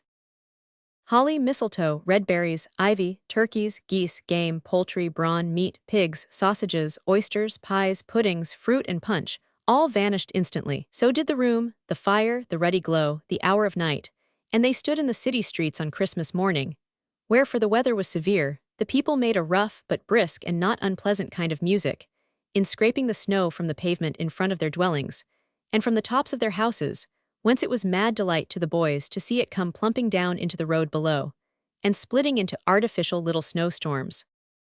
The house fronts looked black enough, and the windows blacker, contrasting with the smooth white sheet of snow upon the roofs, and with the dirtier snow upon the ground, which last deposit had been plowed up in deep furrows by the heavy wheels of carts and wagons, furrows that crossed and recrossed each other hundreds of times where the great streets branched off, and made intricate channels, hard to trace in the thick yellow mud and icy water. The sky was gloomy, and the shortest streets were choked up with a dingy mist, half thawed, half frozen, whose heavier particles descended in a shower of sooty atoms, as if all the chimneys in Great Britain had, by one consent, caught fire and were blazing away to their dear hearts' content. There was nothing very cheerful in the climate or the town, and yet was there an air of cheerfulness abroad that the clearest summer air and brightest summer sun might have endeavored to diffuse in vain. There was nothing very cheerful in the climate, there was nothing very cheerful in the climate. For the people who were shoveling away on the housetops were jovial and full of glee, calling out to one another from the parapets, and now and then exchanging a facetious snowball, better-natured missile far than many a wordy jest, laughing heartily if it went right, and not less heartily if it went wrong. The poulterers' shops were still half open, and the fruiterers were radiant in their glory. There were great, round, pot-bellied baskets of chestnuts, shaped like the waistcoats of jolly old gentlemen, lolling at the doors, and tumbling out into the street in their apoplectic opulence. There were ruddy, brown-faced, broad-girthed Spanish onions, shining in the fatness of their growth like Spanish friars, and winking from their shelves in wanton slyness at the girls as they went by, and glanced demurely at the hung-up mistletoe. There were pears and apples clustered high in blooming pyramids. There were bunches of grapes, made in the shopkeeper's benevolence to dangle from conspicuous hooks that people's mouths might water gratis as they passed. There were piles of filberts, mossy and brown, recalling in their fragrance ancient walks among the woods, and pleasant shufflings ankle-deep through withered leaves. There were Norfolk biffins, squab and swarthy, setting off the yellow of the oranges and lemons, and in the great compactness of their juicy persons, urgently entreating and beseeching to be carried home in paper bags and eaten after dinner.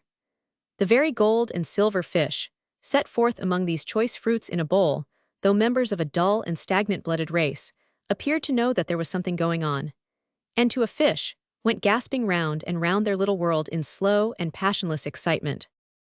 The grocers, oh the grocers, nearly closed with perhaps 2 shutters down or one, but through those gaps such glimpses. It was not alone that the scales descending on the counter made a merry sound, or that the twine and roller parted company so briskly, or that the canisters were rattled up and down like juggling tricks, or even that the blended scents of tea and coffee were so grateful to the nose, or even that the raisins were so plentiful and rare, the almonds so extremely white, the sticks of cinnamon so long and straight, the other spices so delicious, the candied fruits so caked and spotted with molten sugar as to make the coldest lookers-on feel faint, and subsequently bilious. Nor was it that the figs were moist and pulpy, or that the French plums blushed in modest tartness from their highly decorated boxes, or that everything was good to eat and in its Christmas dress. But the customers were all so hurried and so eager in the hopeful promise of the day that they tumbled up against each other at the door, crashing their wicker baskets wildly, and left their purchases upon the counter, and came running back to fetch them, and committed hundreds of the like mistakes, in the best humor possible, while the grocer and his people were so frank and fresh that the polished hearts with which they fastened their aprons behind might have been their own, worn outside for general inspection, and for Christmas daws to peck at if they chose. But soon the steeples called good people all to church and chapel, and away they came, flocking through the streets in their best clothes and with their gayest faces.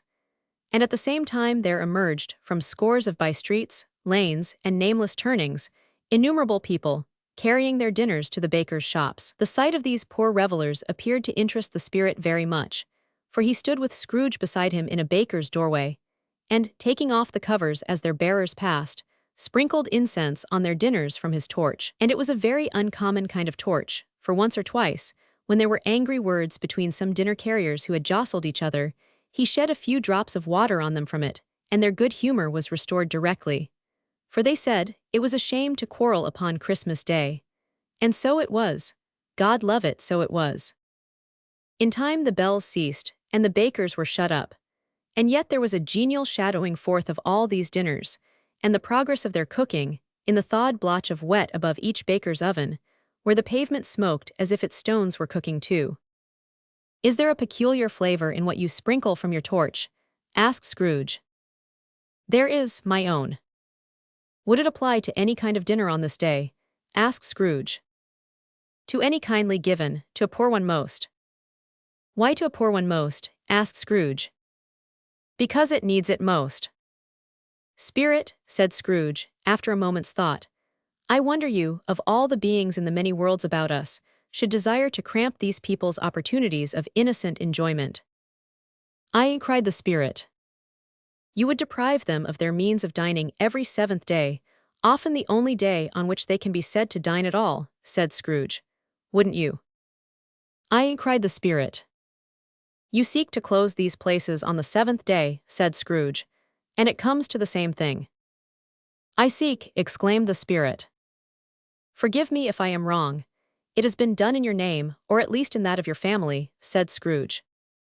"There are some upon this earth of yours," returned the Spirit, "who lay claim to know us, and who do their deeds of passion, pride, ill will, hatred, envy, bigotry, and selfishness in our name, who are as strange to us and all our kith and kin as if they had never lived. Remember that, and charge their doings on themselves, not us." Scrooge promised that he would, and they went on, invisible as they had been before, into the suburbs of the town.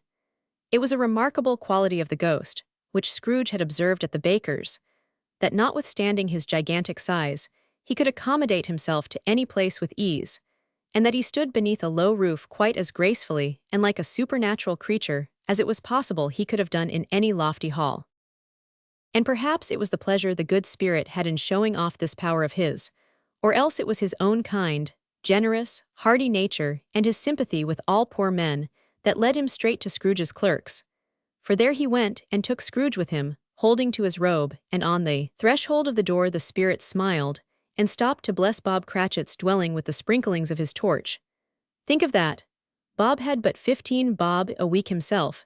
He pocketed on Saturdays but 15 copies of his Christian name, and yet the ghost of Christmas present blessed his four-roomed house. Then up rose Mrs. Cratchit, Cratchit's wife, dressed out but poorly in a twice-turned gown, but brave in ribbons which are cheap and make a goodly show for sixpence.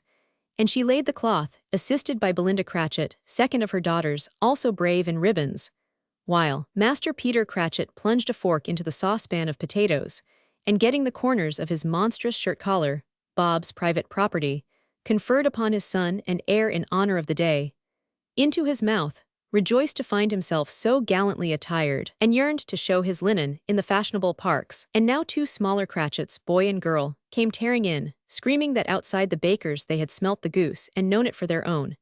And basking in luxurious thoughts of sage and onion, these young Cratchits danced about the table, and exalted Master Peter Cratchit to the skies, while he, not proud, although his collars nearly choked him, blew the fire, until the slow potatoes, bubbling up, knocked loudly at the saucepan lid to be let out and peeled. "What has ever got your precious father, then?" said Mrs. Cratchit, "and your brother, Tiny Tim, and Martha warrant as late last Christmas Day by half an hour?" "Here's Martha, mother," said a girl, appearing as she spoke. "Here's Martha, mother," cried the 2 young Cratchits. "Hurrah, there's such a goose, Martha." "Why, bless your heart alive, my dear, how late you are," said Mrs. Cratchit, kissing her a dozen times, and taking off her shawl and bonnet for her with officious zeal. "We'd a deal of work to finish up last night," replied the girl, "and had to clear away this morning, mother." "Well, never mind so long as you are come," said Mrs. Cratchit. "Sit ye down before the fire, my dear, and have a warm Lord bless ye." "No, no, there's father coming," cried the 2 young Cratchits who were everywhere at once. "Hide, Martha, hide." So Martha hid herself, and in came little Bob, the father, with at least 3 feet of comforter, exclusive of the fringe, hanging down before him, and his threadbare clothes darned up and brushed to look seasonable, and Tiny Tim upon his shoulder. Alas for Tiny Tim, he bore a little crutch, and had his limbs supported by an iron frame. "Why, where's our Martha?" cried Bob Cratchit, looking round. "Not coming," said Mrs. Cratchit. "Not coming," said Bob, with a sudden declension in his high spirits, for he had been Tim's blood horse all the way from church, and had come home rampant. "Not coming upon Christmas Day." Martha didn't like to see him disappointed, if it were only in joke. So she came out prematurely from behind the closet door, and ran into his arms, while the two young Cratchits hustled Tiny Tim, and bore him off into the wash-house, that he might hear the pudding singing in the copper. "And how did little Tim behave?" asked Mrs. Cratchit when she had rallied Bob on his credulity, and Bob had hugged his daughter to his heart's content. "As good as gold," said Bob, "and better. Somehow he gets thoughtful, sitting by himself so much, and thinks the strangest things you ever heard. He told me, coming home, that he hoped the people saw him in the church, because he was a cripple, and it might be pleasant to them to remember upon Christmas Day who made lame beggars walk and blind men see." Bob's voice was tremulous when he told them this, and trembled more when he said that Tiny Tim was growing strong and hearty. His active little crutch was heard upon the floor, and back came Tiny Tim before another word was spoken, escorted by his brother and sister to his stool beside the fire, and while Bob, turning up his cuffs, as if, poor fellow, they were capable of being more shabby, compounded some hot mixture in a jug with gin and lemons, and stirred it round, and put it on the hob to simmer, Master Peter and the two ubiquitous young Cratchits went to fetch the goose, with which they soon returned in high procession. Such a bustle ensued that you might have thought a goose the rarest of all birds, a feathered phenomenon to which a black swan was a matter of course, and in truth, it was something very like it in that house. Mrs. Cratchit made the gravy ready beforehand in a little saucepan hissing hot. Master Peter mashed the potatoes with incredible vigor. Miss Belinda sweetened up the apple sauce. Martha dusted the hot plates. Bob took Tiny Tim beside him in a tiny corner at the table. The two young Cratchits set chairs for everybody, not forgetting themselves, and mounting guard upon their posts, crammed spoons into their mouths, lest they should shriek for goose before their turn came to be helped. At last the dishes were set on and grace was said. It was succeeded by a breathless pause, as Mrs. Cratchit, looking slowly all along the carving knife, prepared to plunge it in the breast. But when she did, and when the long-expected gush of stuffing issued forth, one murmur of delight arose all round the board, and even Tiny Tim, excited by the two young Cratchits, beat on the table with the handle of his knife and feebly cried hurrah. He had been Tim's blood horse all the way from church. He had been Tim's blood horse all the way from church. There never was such a goose. Bob said he didn't believe there ever was such a goose cooked. Its tenderness and flavor, size and cheapness, were the themes of universal admiration. Eked out by apple sauce and mashed potatoes, it was a sufficient dinner for the whole family. Indeed, as Mrs. Cratchit said with great delight, surveying one small atom of a bone upon the dish, they hadn't ate it all at last. Yet everyone had had enough, and the youngest Cratchits in particular were steeped in sage and onion to the eyebrows. But now, the plates being changed by Miss Belinda, Mrs. Cratchit left the room alone, too nervous to bear witnesses, to take the pudding up and bring it in. Suppose it should not be done enough. Suppose it should break in turning out. Suppose somebody should have got over the wall of the backyard and stolen it, while they were merry with the goose, a supposition at which the two young Cratchits became livid. All sorts of horrors were supposed. Hallo, a great deal of steam. The pudding was out of the copper, a smell like a washing day, that was the cloth. A smell like an eating house and a pastry cook's next door to each other with a laundress's next door to that. That was the pudding. In half a minute Mrs. Cratchit entered flushed but smiling proudly, with the pudding, like a speckled cannonball, so hard and firm, blazing in half a quartern of ignited brandy, and bedight with Christmas holly stuck into the top. "Oh, a wonderful pudding," Bob Cratchit said, and calmly too, that he regarded it as the greatest success achieved by Mrs. Cratchit since their marriage. Mrs. Cratchit said that, now the weight was off her mind, she would confess she had her doubts about the quantity of flour. Everybody had something to say about it, but nobody said or thought it was at all a small pudding for a large family. It would have been flat heresy to do so. Any Cratchit would have blushed to hint at such a thing. With the pudding, with the pudding. At last the dinner was all done, the cloth was cleared, the hearth swept, and the fire made up. The compound in the jug being tasted and considered perfect, apples and oranges were put upon the table, and a shovel full of chestnuts on the fire. Then all the Cratchit family drew round the hearth in what Bob Cratchit called a circle, meaning half a one, and at Bob Cratchit's elbow stood the family display of glass. 2 tumblers and a custard cup without a handle.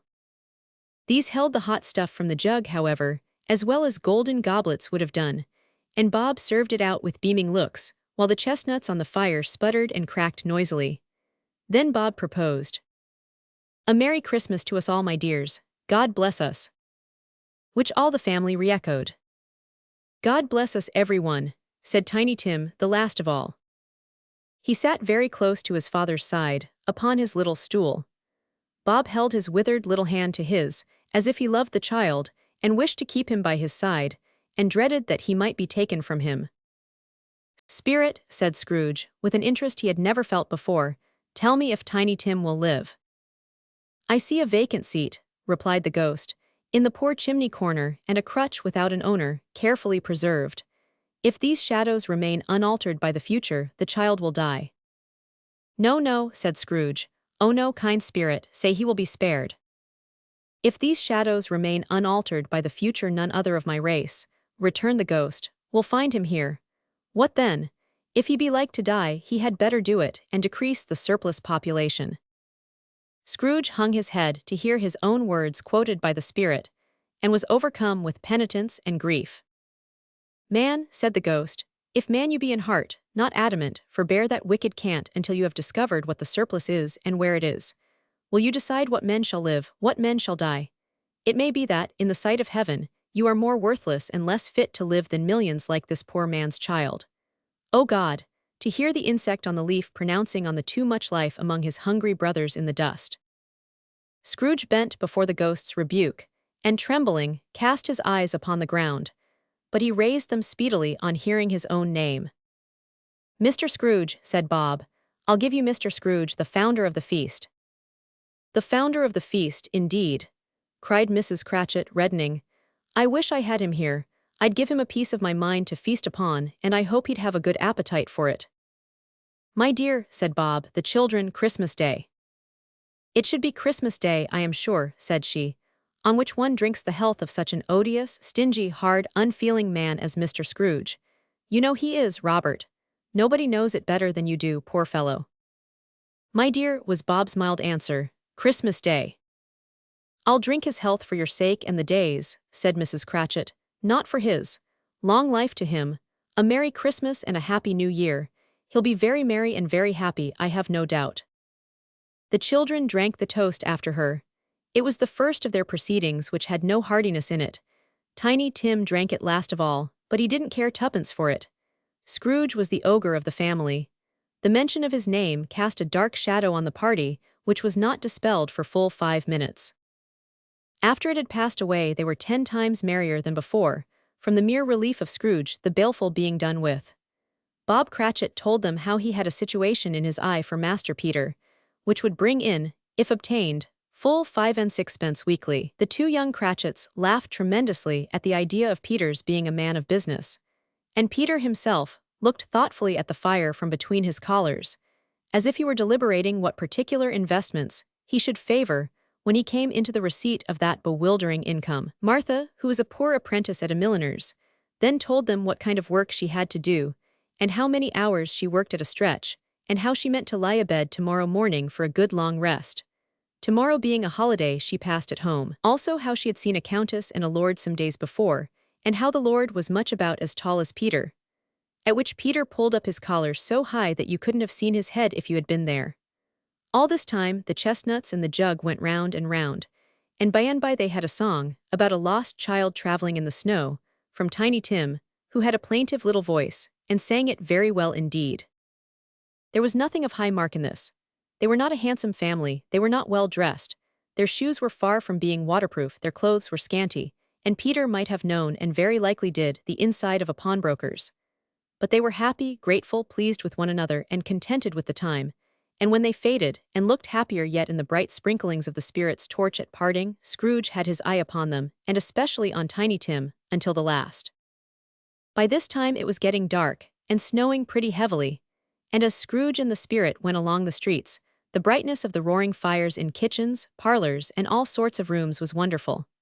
Here, the flickering of the blaze showed preparations for a cozy dinner, with hot plates baking through and through before the fire, and deep red curtains, ready to be drawn to shut out cold and darkness. There, all the children of the house were running out into the snow to meet their married sisters, brothers, cousins, uncles, aunts, and be the first to greet them.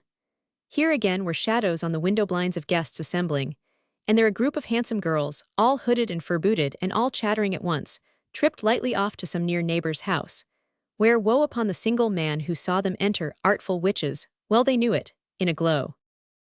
But if you had judged from the numbers of people on their way to friendly gatherings, you might have thought that no one was at home to give them welcome when they got there, instead of every house expecting company, and piling up its fires half-chimney high. Blessings on it, how the ghost exulted! How it bared its breadth of breast, and opened its capacious palm, and floated on, outpouring with a generous hand its bright and harmless mirth on everything within its reach. The very lamplighter who ran on before, dotting the dusky street with specks of light, and who was dressed to spend the evening somewhere, laughed out loudly as the spirit passed, though little kenned the lamplighter that he had any company but Christmas. And now, without a word of warning from the ghost, they stood upon a bleak and desert moor, where monstrous masses of rude stone were cast about, as though it were the burial place of giants, and water spread itself wheresoever it listed, or would have done so but for the frost that held it prisoner, and nothing grew but moss and furze and coarse, rank grass. Down in the west the setting sun had left a streak of fiery red, which glared upon the desolation for an instant, like a sullen eye, and frowning lower, lower, lower yet, was lost in the thick gloom of darkest night. "What place is this?" asked Scrooge. "A place where miners live, who labor in the bowels of the earth," returned the spirit. "But they know me, see." A light shone from the window of a hut, and swiftly they advanced towards it. Passing through the wall of mud and stone, they found a cheerful company assembled round a glowing fire. An old, old man and woman, with their children and their children's children, and another generation beyond that, all decked out gaily in their holiday attire. The old man, in a voice that seldom rose above the howling of the wind upon the barren waste, was singing them a Christmas song. It had been a very old song when he was a boy, and from time to time they all joined in the chorus. So surely as they raised their voices, the old man got quite blithe and loud, and so surely as they stopped, his vigor sank again. The spirit did not tarry here, but bade Scrooge hold his robe and passing on above the moor sped whither? Not to sea, to sea. To Scrooge's horror, looking back, he saw the last of the land, a frightful range of rocks behind them, and his ears were deafened by the thundering of water as it rolled and roared, and raged among the dreadful caverns it had worn, and fiercely tried to undermine the earth.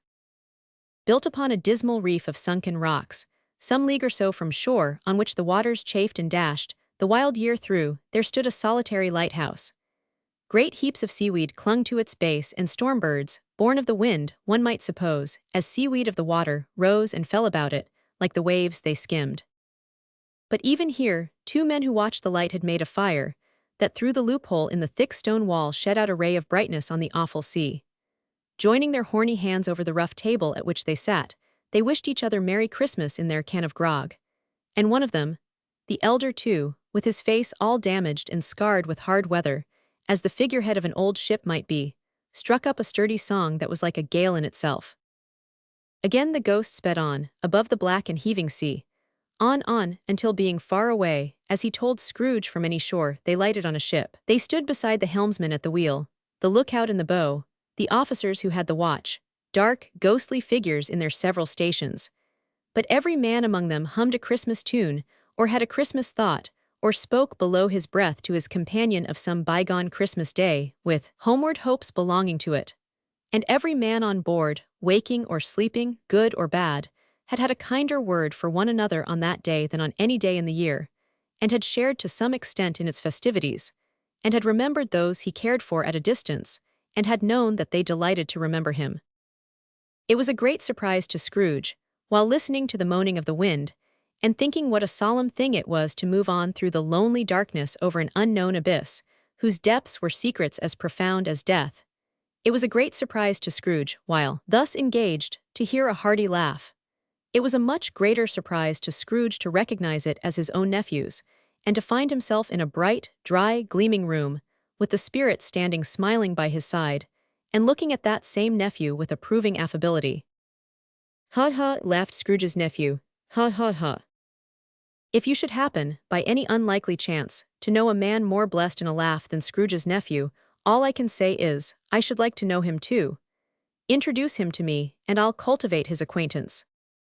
It is a fair, even-handed, noble adjustment of things, that while there is infection and disease and sorrow, there is nothing in the world so irresistibly contagious as laughter and good humor. When Scrooge's nephew laughed in this way, holding his sides, rolling his head, and twisting his face into the most extravagant contortions, Scrooge's niece, by marriage, laughed as heartily as he. And their assembled friends, being not a bit behindhand, roared out lustily. "Ha ha ha ha ha ha.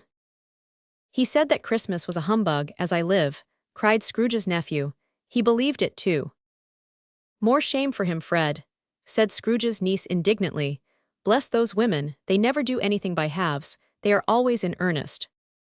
She was very pretty, exceedingly pretty, with a dimpled, surprised-looking capital face, a ripe little mouth that seemed made to be kissed, as no doubt it was, all kinds of good little dots about her chin that melted into one another when she laughed, and the sunniest pair of eyes you ever saw in any little creature's head.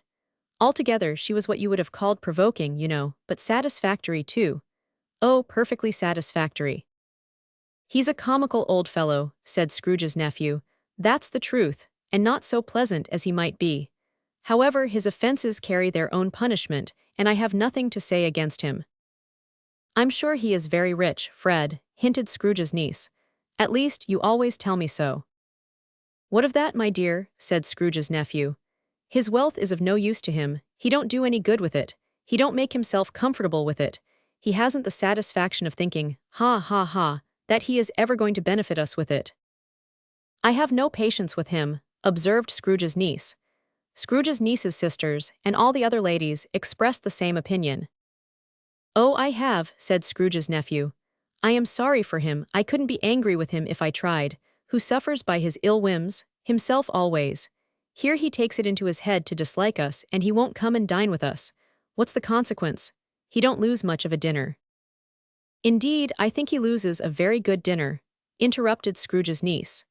Everybody else said the same, and they must be allowed to have been competent judges, because they had just had dinner, and with the dessert upon the table, were clustered round the fire by lamplight. "Well, I am very glad to hear it," said Scrooge's nephew, "because I haven't any great faith in these young housekeepers. What do you say, Topper?" Topper had clearly got his eye upon one of Scrooge's niece's sisters, for he answered that a bachelor was a wretched outcast, who had no right to express an opinion on the subject. Whereat Scrooge's niece's sister, the plump one with the lace tucker, not the one with the roses, blushed. "Do go on, Fred," said Scrooge's niece, clapping her hands. "He never finishes what he begins to say, he is such a ridiculous fellow." Scrooge's nephew revelled in another laugh, and as it was impossible to keep the infection off, though the plump sister tried hard to do it with aromatic vinegar, his example was unanimously followed. "I was only going to say," said Scrooge's nephew, "that the consequence of his taking a dislike to us, and not making merry with us, is, as I think, that he loses some pleasant moments, which could do him no harm. I am sure he loses pleasanter companions than he can find in his own thoughts, either in his mouldy old office or his dusty chambers. I mean to give him the same chance every year, whether he likes it or not, for I pity him. He may rail at Christmas till he dies, but he can't help thinking better of it, I defy him. If he finds me going there in good temper year after year, and saying, 'Uncle Scrooge, how are you?' If it only put him in the vein to leave his poor clerk £50, that's something, and I think I shook him yesterday." It was their turn to laugh now, at the notion of his shaking Scrooge. But being thoroughly good-natured, and not much caring what they laughed at, so that they laughed at any rate, he encouraged them in their merriment, and passed the bottle joyously. After tea they had some music. For they were a musical family, and knew what they were about when they sung a glee or catch, I can assure you.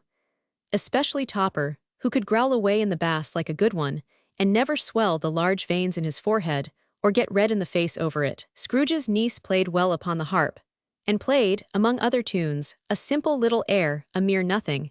You might learn to whistle it in 2 minutes, which had been familiar to the child who fetched Scrooge from the boarding school, as he had been reminded by the ghost of Christmas past. When this strain of music sounded, All the things that Ghost had shown him came upon his mind.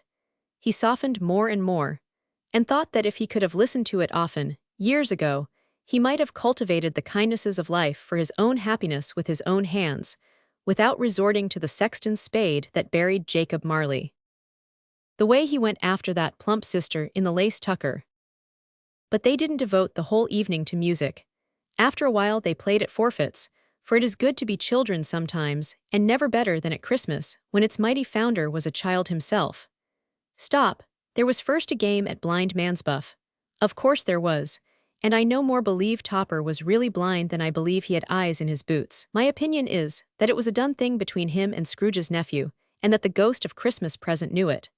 The way he went after that plump sister in the lace tucker was an outrage on the credulity of human nature. Knocking down the fire irons, tumbling over the chairs, bumping up against the piano, smothering himself amongst the curtains, wherever she went, there went he. He always knew where the plump sister was. He wouldn't catch anybody else. If you had fallen up against him, as some of them did, on purpose, he would have made a feint of endeavoring to seize you, which would have been an affront to your understanding, and would instantly have sidled off in the direction of the plump sister. She often cried out that it wasn't fair, and it really was not. But when, at last, he caught her, when, in spite of all her silken rustlings and her rapid flutterings past him, he got her into a corner whence there was no escape, then his conduct was the most execrable, for his pretending not to know her, his pretending that it was necessary to touch her head-dress, and further to assure himself of her identity by pressing a certain ring upon her finger and a certain chain about her neck, was vile, monstrous. No doubt she told him her opinion of it when another blind man being in office, they were so very confidential together behind the curtains. Scrooge's niece was not one of the blind man's buff party, but was made comfortable with a large chair and a footstool, in a snug corner where the ghost and Scrooge were close behind her. But she joined in the forfeits, and loved her love to admiration with all the letters of the alphabet. Likewise at the game of how, when, and where she was very great, and to the secret joy of Scrooge's nephew, beat her sisters hollow, though they were sharp girls too, as Topper could have told you. There might have been 20 people there, young and old, but they all played, and so did Scrooge. For wholly forgetting, in the interest he had in what was going on, that his voice made no sound in their ears, he sometimes came out with his guess quite loud, and very often guessed right, too. For the sharpest needle, best Whitecapel, warranted not to cut in the eye, was not sharper than Scrooge, blunt as he took it in his head to be. The ghost was greatly pleased to find him in this mood, and looked upon him with such favor that he begged like a boy to be allowed to stay, until the guests departed. But this, the spirit said, could not be done. "Here is a new game," said Scrooge. "1 half-hour, spirit, only one." It was a game called Yes and No, where Scrooge's nephew had to think of something, and the rest must find out what, he only answering to their questions yes or no, as the case was. The brisk fire of questioning to which he was exposed elicited from him that he was thinking of an animal, a live animal, rather a disagreeable animal, a savage animal, an animal that growled and grunted sometimes, and talked sometimes, and lived in London, and walked about the streets, and wasn't made a show of, and wasn't led by anybody, and didn't live in a menagerie, and was never killed in a market, and was not a horse, or an ass, or a cow, or a bull, or a tiger, or a dog, or a pig, or a cat, or a bear. At every fresh question that was put to him, this nephew burst into a fresh roar of laughter, and was so inexpressibly tickled that he was obliged to get up off the sofa and stamp. At last the plump sister, falling into a similar state, cried out, "I have found it out. I know what it is, Fred. I know what it is." "What is it?" cried Fred. "It's your uncle Scrooge." Which it certainly was. Admiration was the universal sentiment, though some objected that the reply to "Is it a bear?" ought to have been yes, inasmuch as an answer in the negative was sufficient to have diverted their thoughts from Mr. Scrooge, supposing they had ever had any tendency that way. "He has given us plenty of merriment, I am sure," said Fred, "and it would be ungrateful not to drink his health. Here is a glass of mulled wine ready to our hand at the moment, and I say, Uncle Scrooge."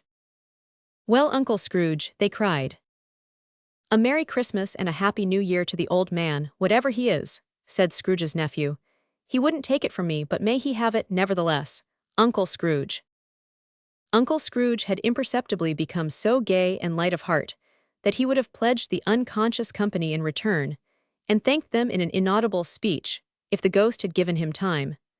But the whole scene passed off in the breath of the last words spoken by his nephew, and he and the spirit were again upon their travels. Much they saw and far they went, and many homes they visited, but always with a happy end. The spirit stood beside sick beds, and they were cheerful on foreign lands, and they were close at home, by struggling men, and they were patient in their greater hope, by poverty, and it was rich.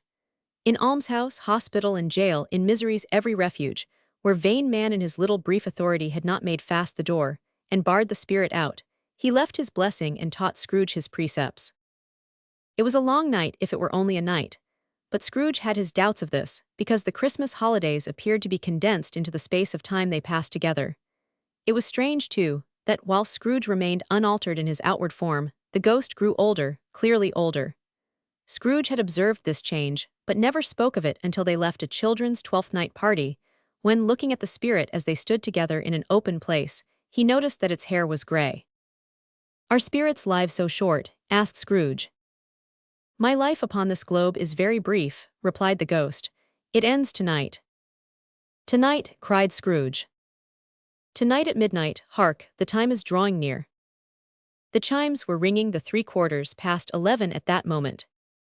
"Forgive me if I am not justified in what I ask," said Scrooge, looking intently at the spirit's robe, "but I see something strange, and not belonging to yourself, protruding from your skirts. Is it a foot or a claw?" "It might be a claw, for the flesh there is upon it," was the spirit's sorrowful reply. "Look here." From the foldings of its robe it brought two children, wretched, abject, frightful, hideous, miserable. They knelt down at its feet, and clung upon the outside of its garment. "Oh man, look here, look down here," exclaimed the ghost. They were a boy and girl. Yellow, meager, ragged, scowling, wolfish, but prostrate, too, in their humility, where graceful youth should have filled their features out, and touched them with its freshest tints. A stale and shriveled hand like that of age had pinched and twisted them and pulled them into shreds. Where angels might have sat enthroned, devils lurked and glared out menacing. No change, no degradation, no perversion of humanity in any grade, through all the mysteries of wonderful creation, has monsters half so horrible and dread. Scrooge started back, appalled.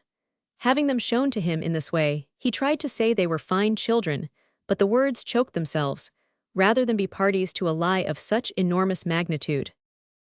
"Spirit, are they yours?" Scrooge could say no more. "They are man's," said the spirit, looking down upon them. "And they cling to me, appealing from their fathers. This boy is ignorance. This girl is want. Beware of them both, and all of their degree, but most of all beware this boy, for on his brow I see that written which is doom, unless the writing be erased." "Deny it," cried the spirit, stretching out his hand towards the city. "Slander those who tell it ye, admit it for your factious purposes, and make it worse, and bide the end." "Have they no refuge or resource?" cried Scrooge. "Are there no prisons?" said the spirit, turning on him for the last time with his own words. "Are there no workhouses?" The bell struck 12. Scrooge looked about him for the ghost, and saw it not. As the last stroke ceased to vibrate, he remembered the prediction of old Jacob Marley, and lifting up his eyes, beheld a solemn phantom, draped and hooded, coming like a mist along the ground towards him. Stave 4. The last of the spirits. The phantom slowly, gravely, silently approached. When it came near him, Scrooge bent down upon his knee, for in the very air through which this spirit moved it seemed to scatter gloom and mystery. It was shrouded in a deep black garment, which concealed its head, its face, its form, and left nothing of it visible, save one outstretched hand. But for this, it would have been difficult to detach its figure from the night, and separate it from the darkness by which it was surrounded. He felt that it was tall and stately when it came beside him, and that its mysterious presence filled him with a solemn dread.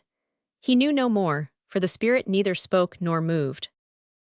"I am in the presence of the ghost of Christmas yet to come," said Scrooge. The spirit answered not, but pointed onward with its hand. "You are about to show me shadows of the things that have not happened, but will happen in the time before us," Scrooge pursued. "Is that so, spirit?"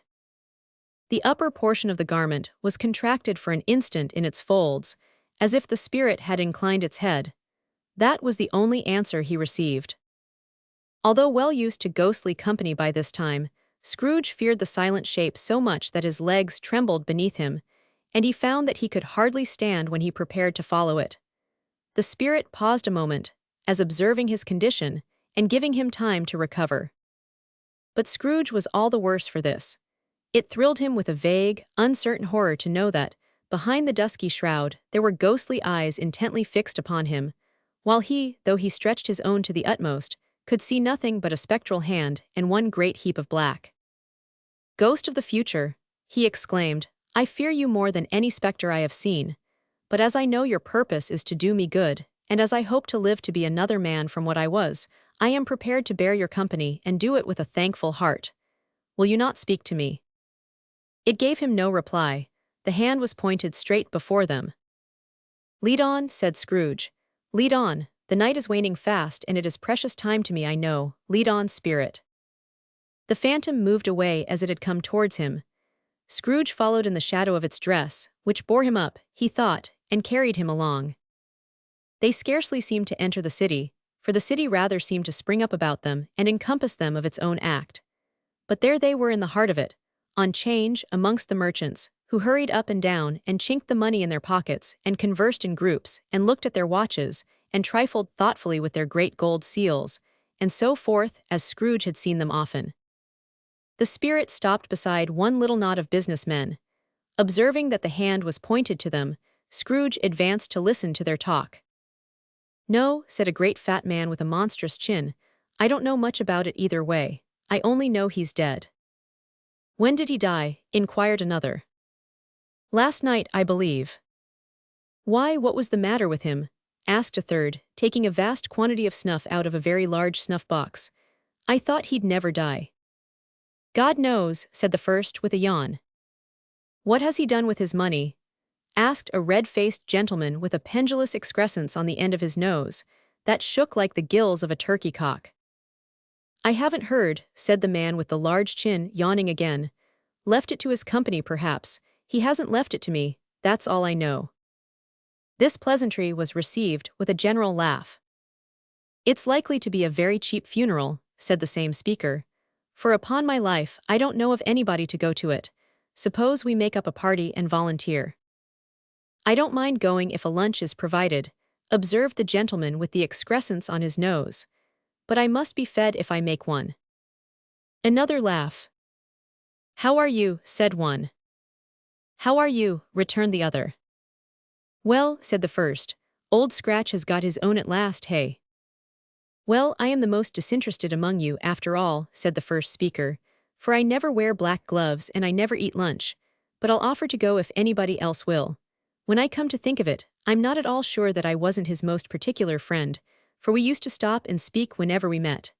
Bye-bye." Speakers and listeners strolled away, and mixed with other groups. Scrooge knew the men, and looked towards the spirit for an explanation. The phantom glided on into a street. Its finger pointed to two persons meeting. Scrooge listened again, thinking that the explanation might lie here. He knew these men, also, perfectly. They were men of business, very wealthy and of great importance. He had made a point always of standing well in their esteem in a business point of view, that is, strictly in a business point of view. "How are you?" said one. "How are you?" returned the other. "Well," said the first, "Old Scratch has got his own at last, hey?" "So I am told," returned the second. "Cold, isn't it? Seasonable for Christmas time. You are not a skater, I suppose?" "No, no, something else to think of. Good morning." Not another word. That was their meeting, their conversation, and their parting. Scrooge was at first inclined to be surprised that the spirit should attach importance to conversations apparently so trivial, but feeling assured that they must have some hidden purpose, he set himself to consider what it was likely to be. They could scarcely be supposed to have any bearing on the death of Jacob, his old partner, for that was past, and this ghost's province was the future, nor could he think of anyone immediately connected with himself to whom he could apply them.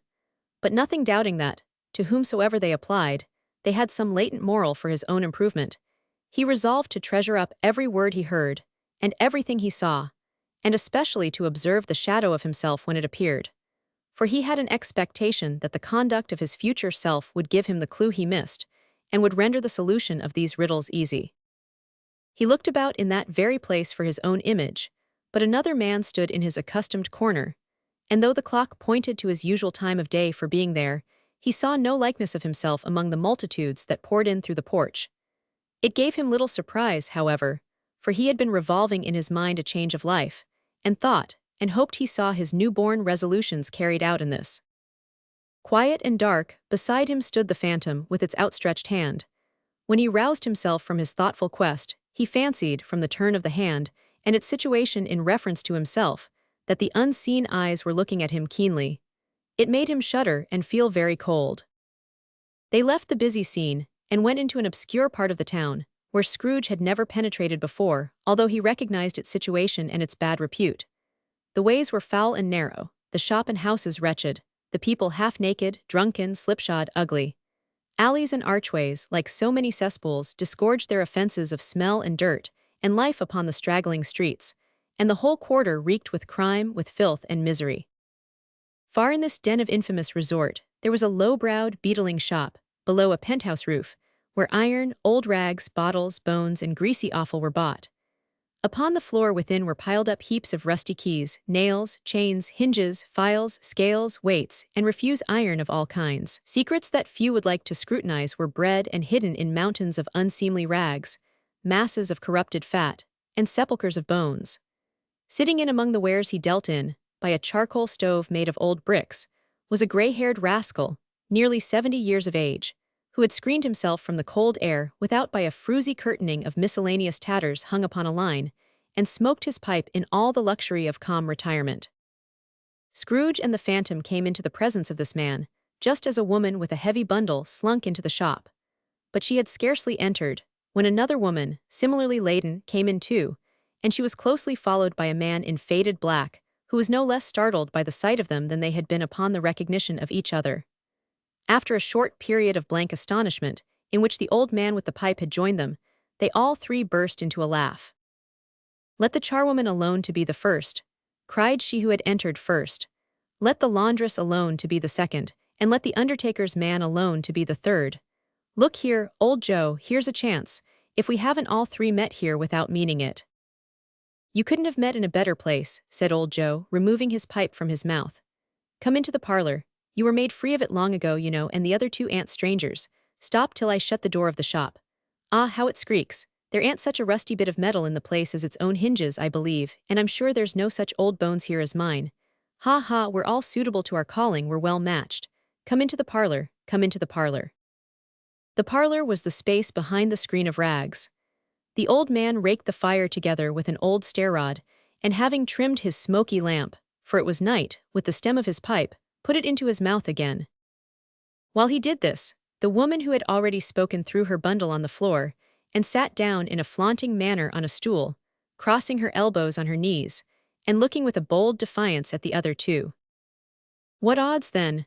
What odds, Mrs. Dilber?" said the woman. "Every person has a right to take care of themselves, he always did." "That's true indeed," said the laundress, "no man more so." "Why then, don't stand staring as if you was afraid, woman. Who's the wiser? We're not going to pick holes in each other's coats, I suppose." "No, indeed," said Mrs. Dilber and the man together. "We should hope not." "Very well then," cried the woman. "That's enough. Who's the worse for the loss of a few things like these? Not a dead man, I suppose." "No, indeed," said Mrs. Dilber, laughing. "If he wanted to keep him after he was dead, a wicked old screw," pursued the woman, "why wasn't he natural in his lifetime? If he had been, he'd have had somebody to look after him when he was struck with death, instead of lying gasping out his last there, alone by himself." "It's the truest word that ever was spoke," said Mrs. Dilber. "It's a judgment on him." "I wish it was a little heavier judgment," replied the woman. "And it should have been, you may depend upon it, if I could have laid my hands on anything else. Open that bundle, old Joe, and let me know the value of it. Speak out plain. I'm not afraid to be the first, nor afraid for them to see it. We knew pretty well that we were helping ourselves before we met here, I believe. It's no sin. Open the bundle, Joe." But the gallantry of her friends would not allow of this, and the man in faded black, mounting the breach first, produced his plunder. It was not extensive. A seal or two, a pencil case, a pair of sleeve buttons, and a brooch of no great value were all.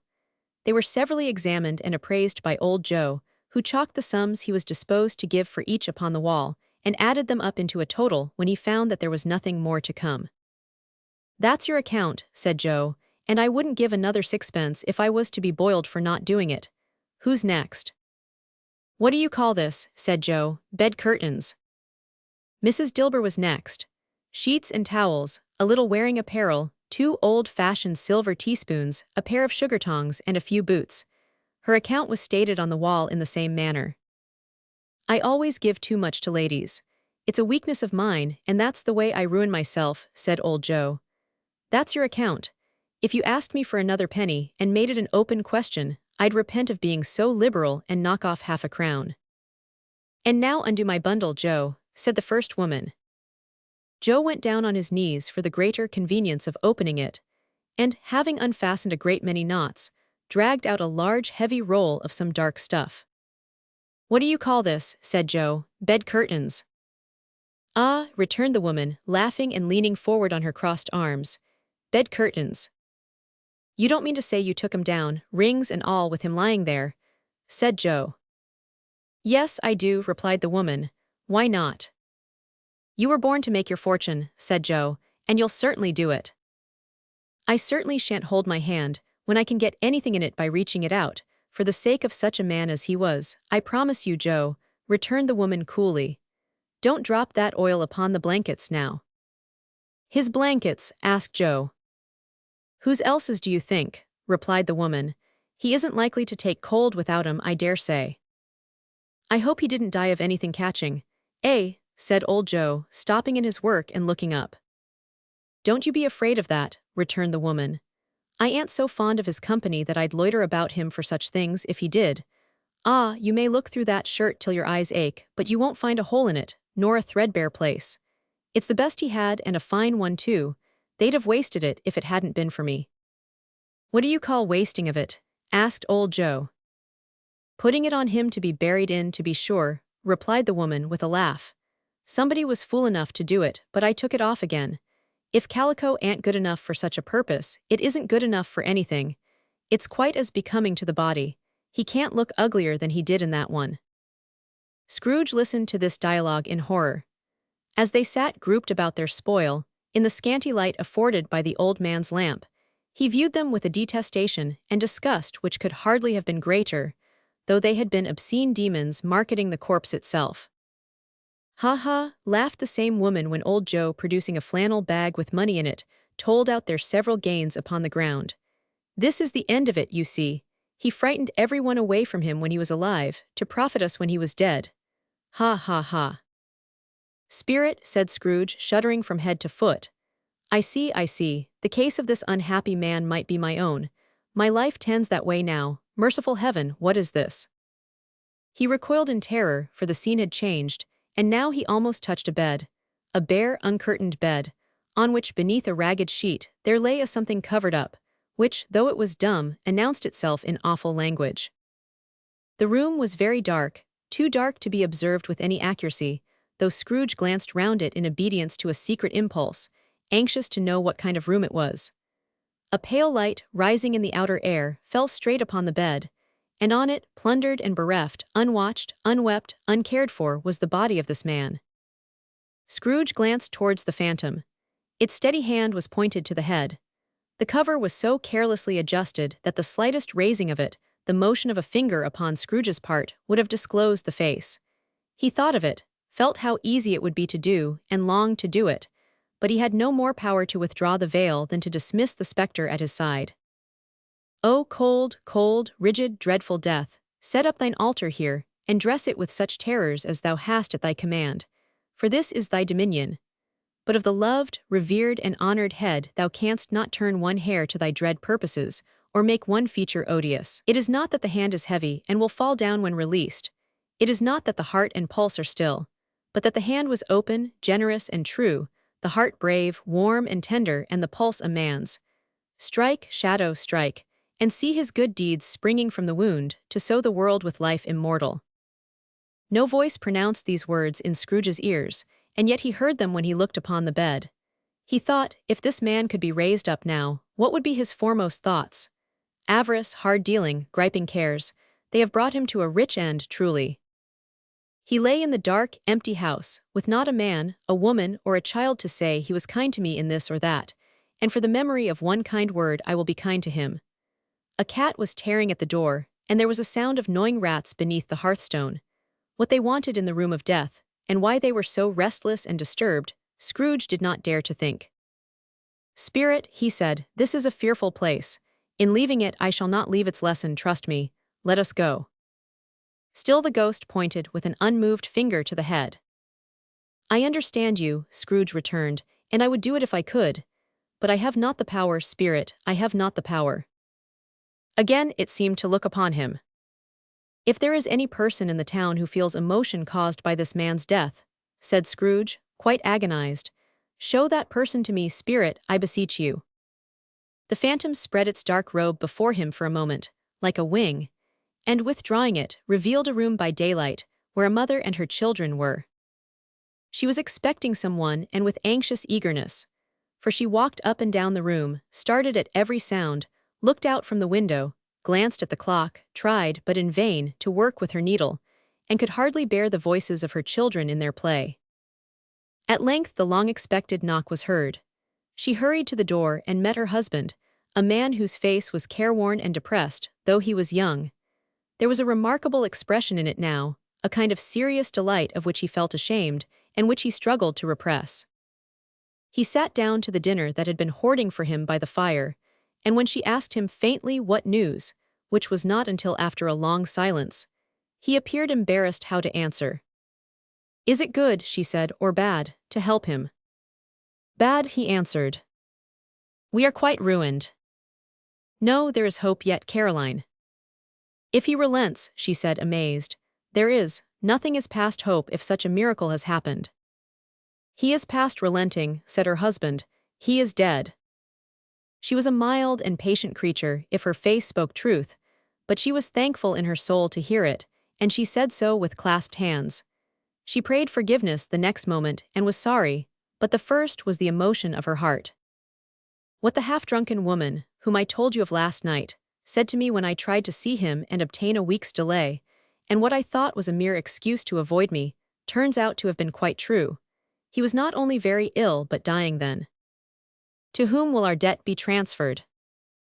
I don't know, but before that time we shall be ready with the money, and even though we were not, it would be bad fortune indeed to find so merciless a creditor in his successor. We may sleep tonight with light hearts, Caroline." Yes, soften it as they would, their hearts were lighter. The children's faces, hushed and clustered round to hear what they so little understood, were brighter, and it was a happier house for this man's death. The only emotion that the ghost could show him, caused by the event, was one of pleasure. "Let me see some tenderness connected with a death," said Scrooge, "or that dark chamber, Spirit, which we left just now, will be forever present to me." The ghost conducted him through several streets familiar to his feet, and as they went along, Scrooge looked here and there to find himself, but nowhere was he to be seen. They entered poor Bob Cratchit's house, the dwelling he had visited before, and found the mother and the children seated round the fire. Quiet, very quiet. The noisy little Cratchits were as still as statues in one corner, and sat looking up at Peter, who had a book before him. The mother and her daughters were engaged in sewing, but surely they were very quiet. And he took a child, and set him in the midst of them. Where had Scrooge heard those words? He had not dreamed them. The boy must have read them out as he and the Spirit crossed the threshold. Why did he not go on? The mother laid her work upon the table, and put her hand up to her face. "The color hurts my eyes," she said. "The color, ah, poor Tiny Tim." "They're better now again," said Cratchit's wife. "It makes them weak by candlelight, and I wouldn't show weak eyes to your father when he comes home for the world. It must be near his time." "Past it rather," Peter answered, shutting up his book. "But I think he has walked a little slower than he used, these few last evenings, mother." They were very quiet again. At last she said, and in a steady, cheerful voice that only faltered once, I have known him walk with Tiny Tim upon his shoulder, very fast indeed." "And so have I," cried Peter, "often." "And so have I," exclaimed another, "so had all. But he was very light to carry, she resumed, intent upon her work, and his father loved him so that it was no trouble, no trouble. And there is your father at the door. She hurried out to meet him, and little Bob and his comforter, he had need of it, poor fellow, came in. His tea was ready for him on the hob, and they all tried who should help him to it most. Then the two young Cratchits got upon his knees and laid, each child, a little cheek against his face as if they said, "Don't mind it, father, don't be grieved." Bob was very cheerful with them, and spoke pleasantly to all the family. He looked at the work upon the table, and praised the industry and speed of Mrs. Cratchit and the girls. They would be done long before Sunday, he said. "Sunday, you went today then, Robert," said his wife. "Yes, my dear," returned Bob. "I wish you could have gone, it would have done you good to see how green a place it is, but you'll see it often. I promised him that I would walk there on a Sunday." "My little child," cried Bob, "my little child." He broke down all at once. He couldn't help it. If he could have helped it, he and his child would have been farther apart, perhaps, than they were. He left the room, and went upstairs into the room above, which was lighted cheerfully and hung with Christmas. There was a chair set close beside the child, and there were signs of someone having been there lately. Poor Bob sat down in it, and when he had thought a little and composed himself, he kissed the little face. He was reconciled to what had happened, and went down again quite happy. They drew about the fire, and talked, the girls and mother working still. Bob told them of the extraordinary kindness of Mr. Scrooge's nephew, whom he had scarcely seen but once, and who, meeting him in the street that day, and seeing that he looked a little, just a little down, you know, said Bob, inquired what had happened to distress him. "On which," said Bob, "for he is the pleasantest spoken gentleman you ever heard, I told him. 'I am heartily sorry for it, Mr. Cratchit,' he said, 'and heartily sorry for your good wife.' By the by, how he ever knew that I don't know." "Knew what, my dear?" "Why, that you were a good wife," replied Bob. "Everybody knows that," said Peter. "Very well observed, my boy," cried Bob. "I hope they do. Heartily sorry," he said, "for your good wife. If I can be of service to you in any way," he said, giving me his card, "that's where I live, pray come to me." "Now it wasn't," cried Bob, for the sake of anything he might be able to do for us, so much as for his kind way, that this was quite delightful. It really seemed as if he had known our Tiny Tim and felt with us. "I'm sure he's a good soul," said Mrs. Cratchit. "You would be sure of it, my dear," returned Bob, "if you saw and spoke to him. I shouldn't be at all surprised, mark what I say, if he got Peter a better situation." "Only hear that, Peter," said Mrs. Cratchit. "And then," cried one of the girls, "Peter will be keeping company with someone, and setting up for himself." "Get along with you," retorted Peter, grinning. "It's just as likely as not," said Bob. "One of these days, though there's plenty of time for that, my dear. But however and whenever we part from one another, I am sure we shall none of us forget poor Tiny Tim, shall we, or this first parting that there was among us?" "Never, father," cried they all. "And I know," said Bob, "I know, my dears, that when we recollect how patient and how mild he was, although he was a little child, we shall not quarrel easily among ourselves and forget poor Tiny Tim in doing it." "No, never, father," they all cried again. "I am very happy," said little Bob, "I am very happy." Mrs. Cratchit kissed him, his daughters kissed him, the two young Cratchits kissed him, and Peter and himself shook hands. "Spirit of Tiny Tim, thy childish essence was from God." "Spectre," said Scrooge, "something informs me that our parting moment is at hand. I know it, but I know not how. Tell me what man that was whom we saw lying dead." The ghost of Christmas yet to come conveyed him, as before, though at a different time, he thought. Indeed, there seemed no order in these latter visions, save that they were in the future, into the resorts of business men, but showed him not himself. Indeed, the spirit did not stay for anything, but went straight on, as to the end just now desired, until besought by Scrooge to tarry for a moment. "This court," said Scrooge, "through which we hurry now, is where my place of occupation is, and has been for a length of time. I see the house. Let me behold what I shall be in days to come." The spirit stopped, the hand was pointed elsewhere. "The house is yonder," Scrooge exclaimed. "Why do you point away?" The inexorable finger underwent no change. Scrooge hastened to the window of his office and looked in. It was an office still, but not his. The furniture was not the same, and the figure in the chair was not himself. The phantom pointed as before. He joined it once again, and wondering why and whither he had gone, accompanied it until they reached an iron gate. He paused to look round before entering. A churchyard. Here then the wretched man whose name he had now to learn lay underneath the ground. It was a worthy place. Walled in by houses, overrun by grass and weeds, the growth of vegetation's death, not life, choked up with too much burying, fat with repleted appetite. A worthy place. The spirit stood among the graves, and pointed down to one. He advanced towards it trembling. The phantom was exactly as it had been, but he dreaded that he saw new meaning in its solemn shape. "Before I draw nearer to that stone to which you point," said Scrooge, "answer me one question. Are these the shadows of the things that will be, or are they shadows of the things that may be only?" Still the ghost pointed downward to the grave by which it stood. "Men's courses will foreshadow certain ends, to which, if persevered in, they must lead," said Scrooge. "But if the courses be departed from, the ends will change. Say it is thus with what you show me." The spirit was immovable as ever. Scrooge crept towards it, trembling as he went, and following the finger, read upon the stone of the neglected grave his own name, Ebenezer Scrooge. "Am I that man who lay upon the bed?"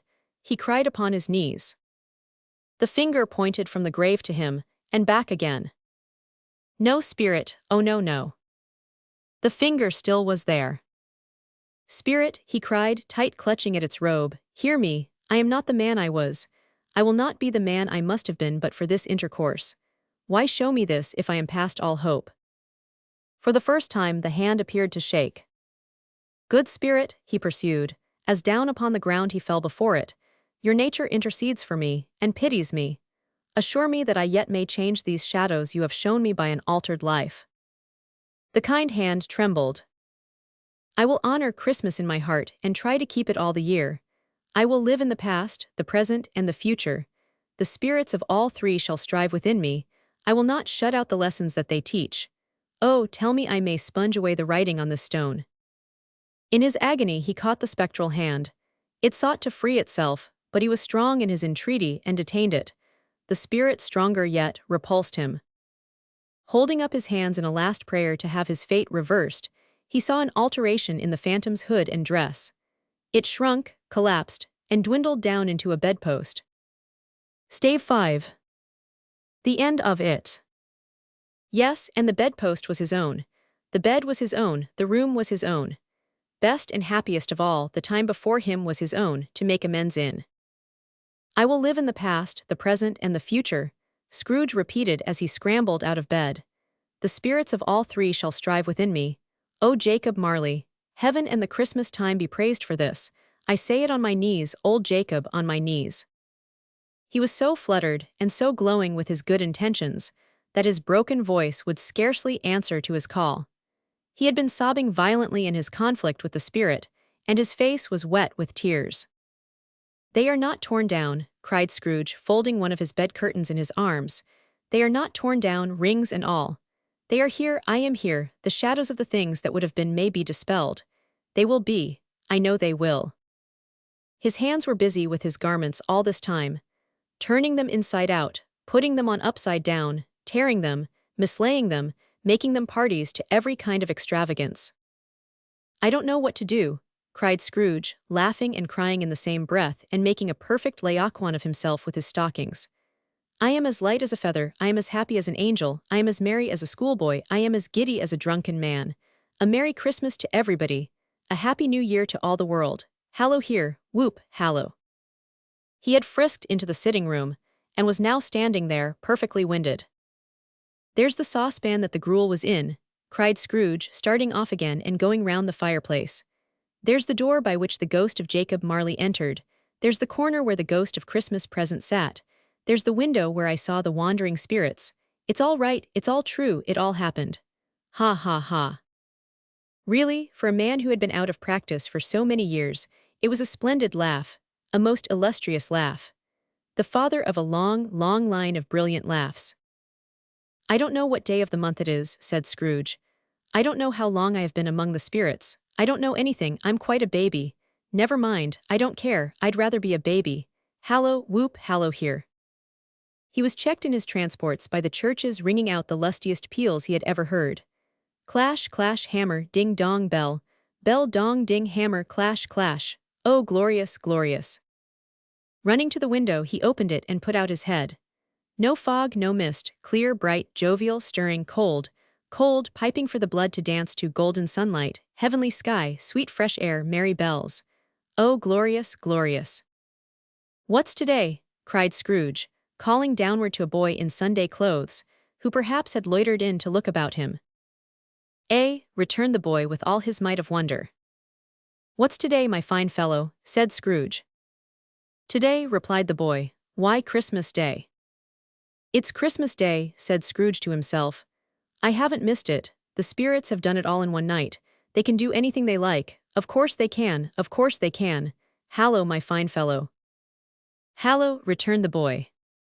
Do you know the poulterers in the next street but one, at the corner? Scrooge inquired. I should hope I did, replied the lad. An intelligent boy, said Scrooge. A remarkable boy. Do you know whether they've sold the prize turkey that was hanging up there? Not the little prize turkey, the big one. What, the one as big as me? Returned the boy. What a delightful boy, said Scrooge. It's a pleasure to talk to him. Yes, my buck. It's hanging there now, replied the boy. Is it? Said Scrooge. Go and buy it. Walker, exclaimed the boy. No, no, said Scrooge. I am in earnest. Go and buy it and tell him to bring it here, that I may give them the directions where to take it. Come back with the man, and I'll give you a shilling. Come back with him in less than 5 minutes, and I'll give you half a crown. The boy was off like a shot. He must have had a steady hand at a trigger, who could have got a shot off half as fast. I'll send it to Bob Cratchit's, whispered Scrooge, rubbing his hands and splitting with a laugh. He shan't know who sends it. It's twice the size of Tiny Tim. Joe Miller never made such a joke as sending it to Bob's will be. The hand in which he wrote the address was not a steady one, but write it he did, somehow, and went downstairs to open the street door, ready for the coming of the poulterer's man.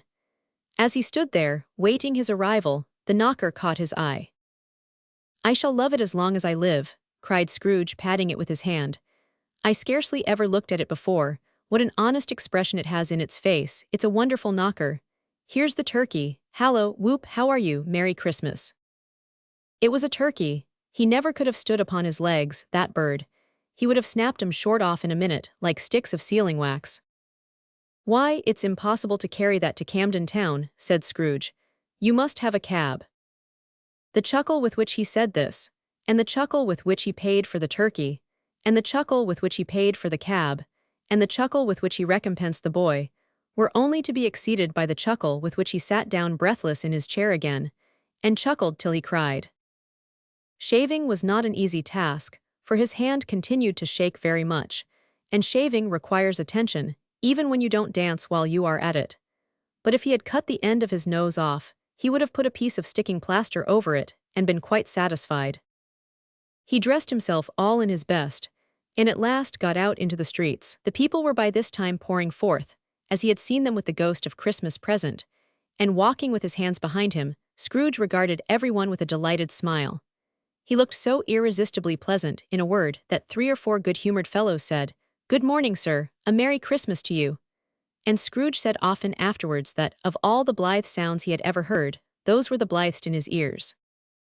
He had not gone far when, coming on towards him, he beheld the portly gentleman who had walked into his counting-house the day before and said, Scrooge and Marley's, I believe. It sent a pang across his heart to think how this old gentleman would look upon him when they met. But he knew what path lay straight before him, and he took it. My dear sir, said Scrooge, quickening his pace and taking the old gentleman by both his hands, how do you do? I hope you succeeded yesterday. It was very kind of you. A Merry Christmas to you, sir. Mr. Scrooge. Yes, said Scrooge. That is my name, and I fear it may not be pleasant to you. Allow me to ask your pardon, and will you have the goodness? Here Scrooge whispered in his ear. Lord bless me, cried the gentleman, as if his breath were taken away. My dear Mr. Scrooge, are you serious? If you please, said Scrooge. Not a farthing less. A great many back payments are included in it, I assure you. Will you do me that favor?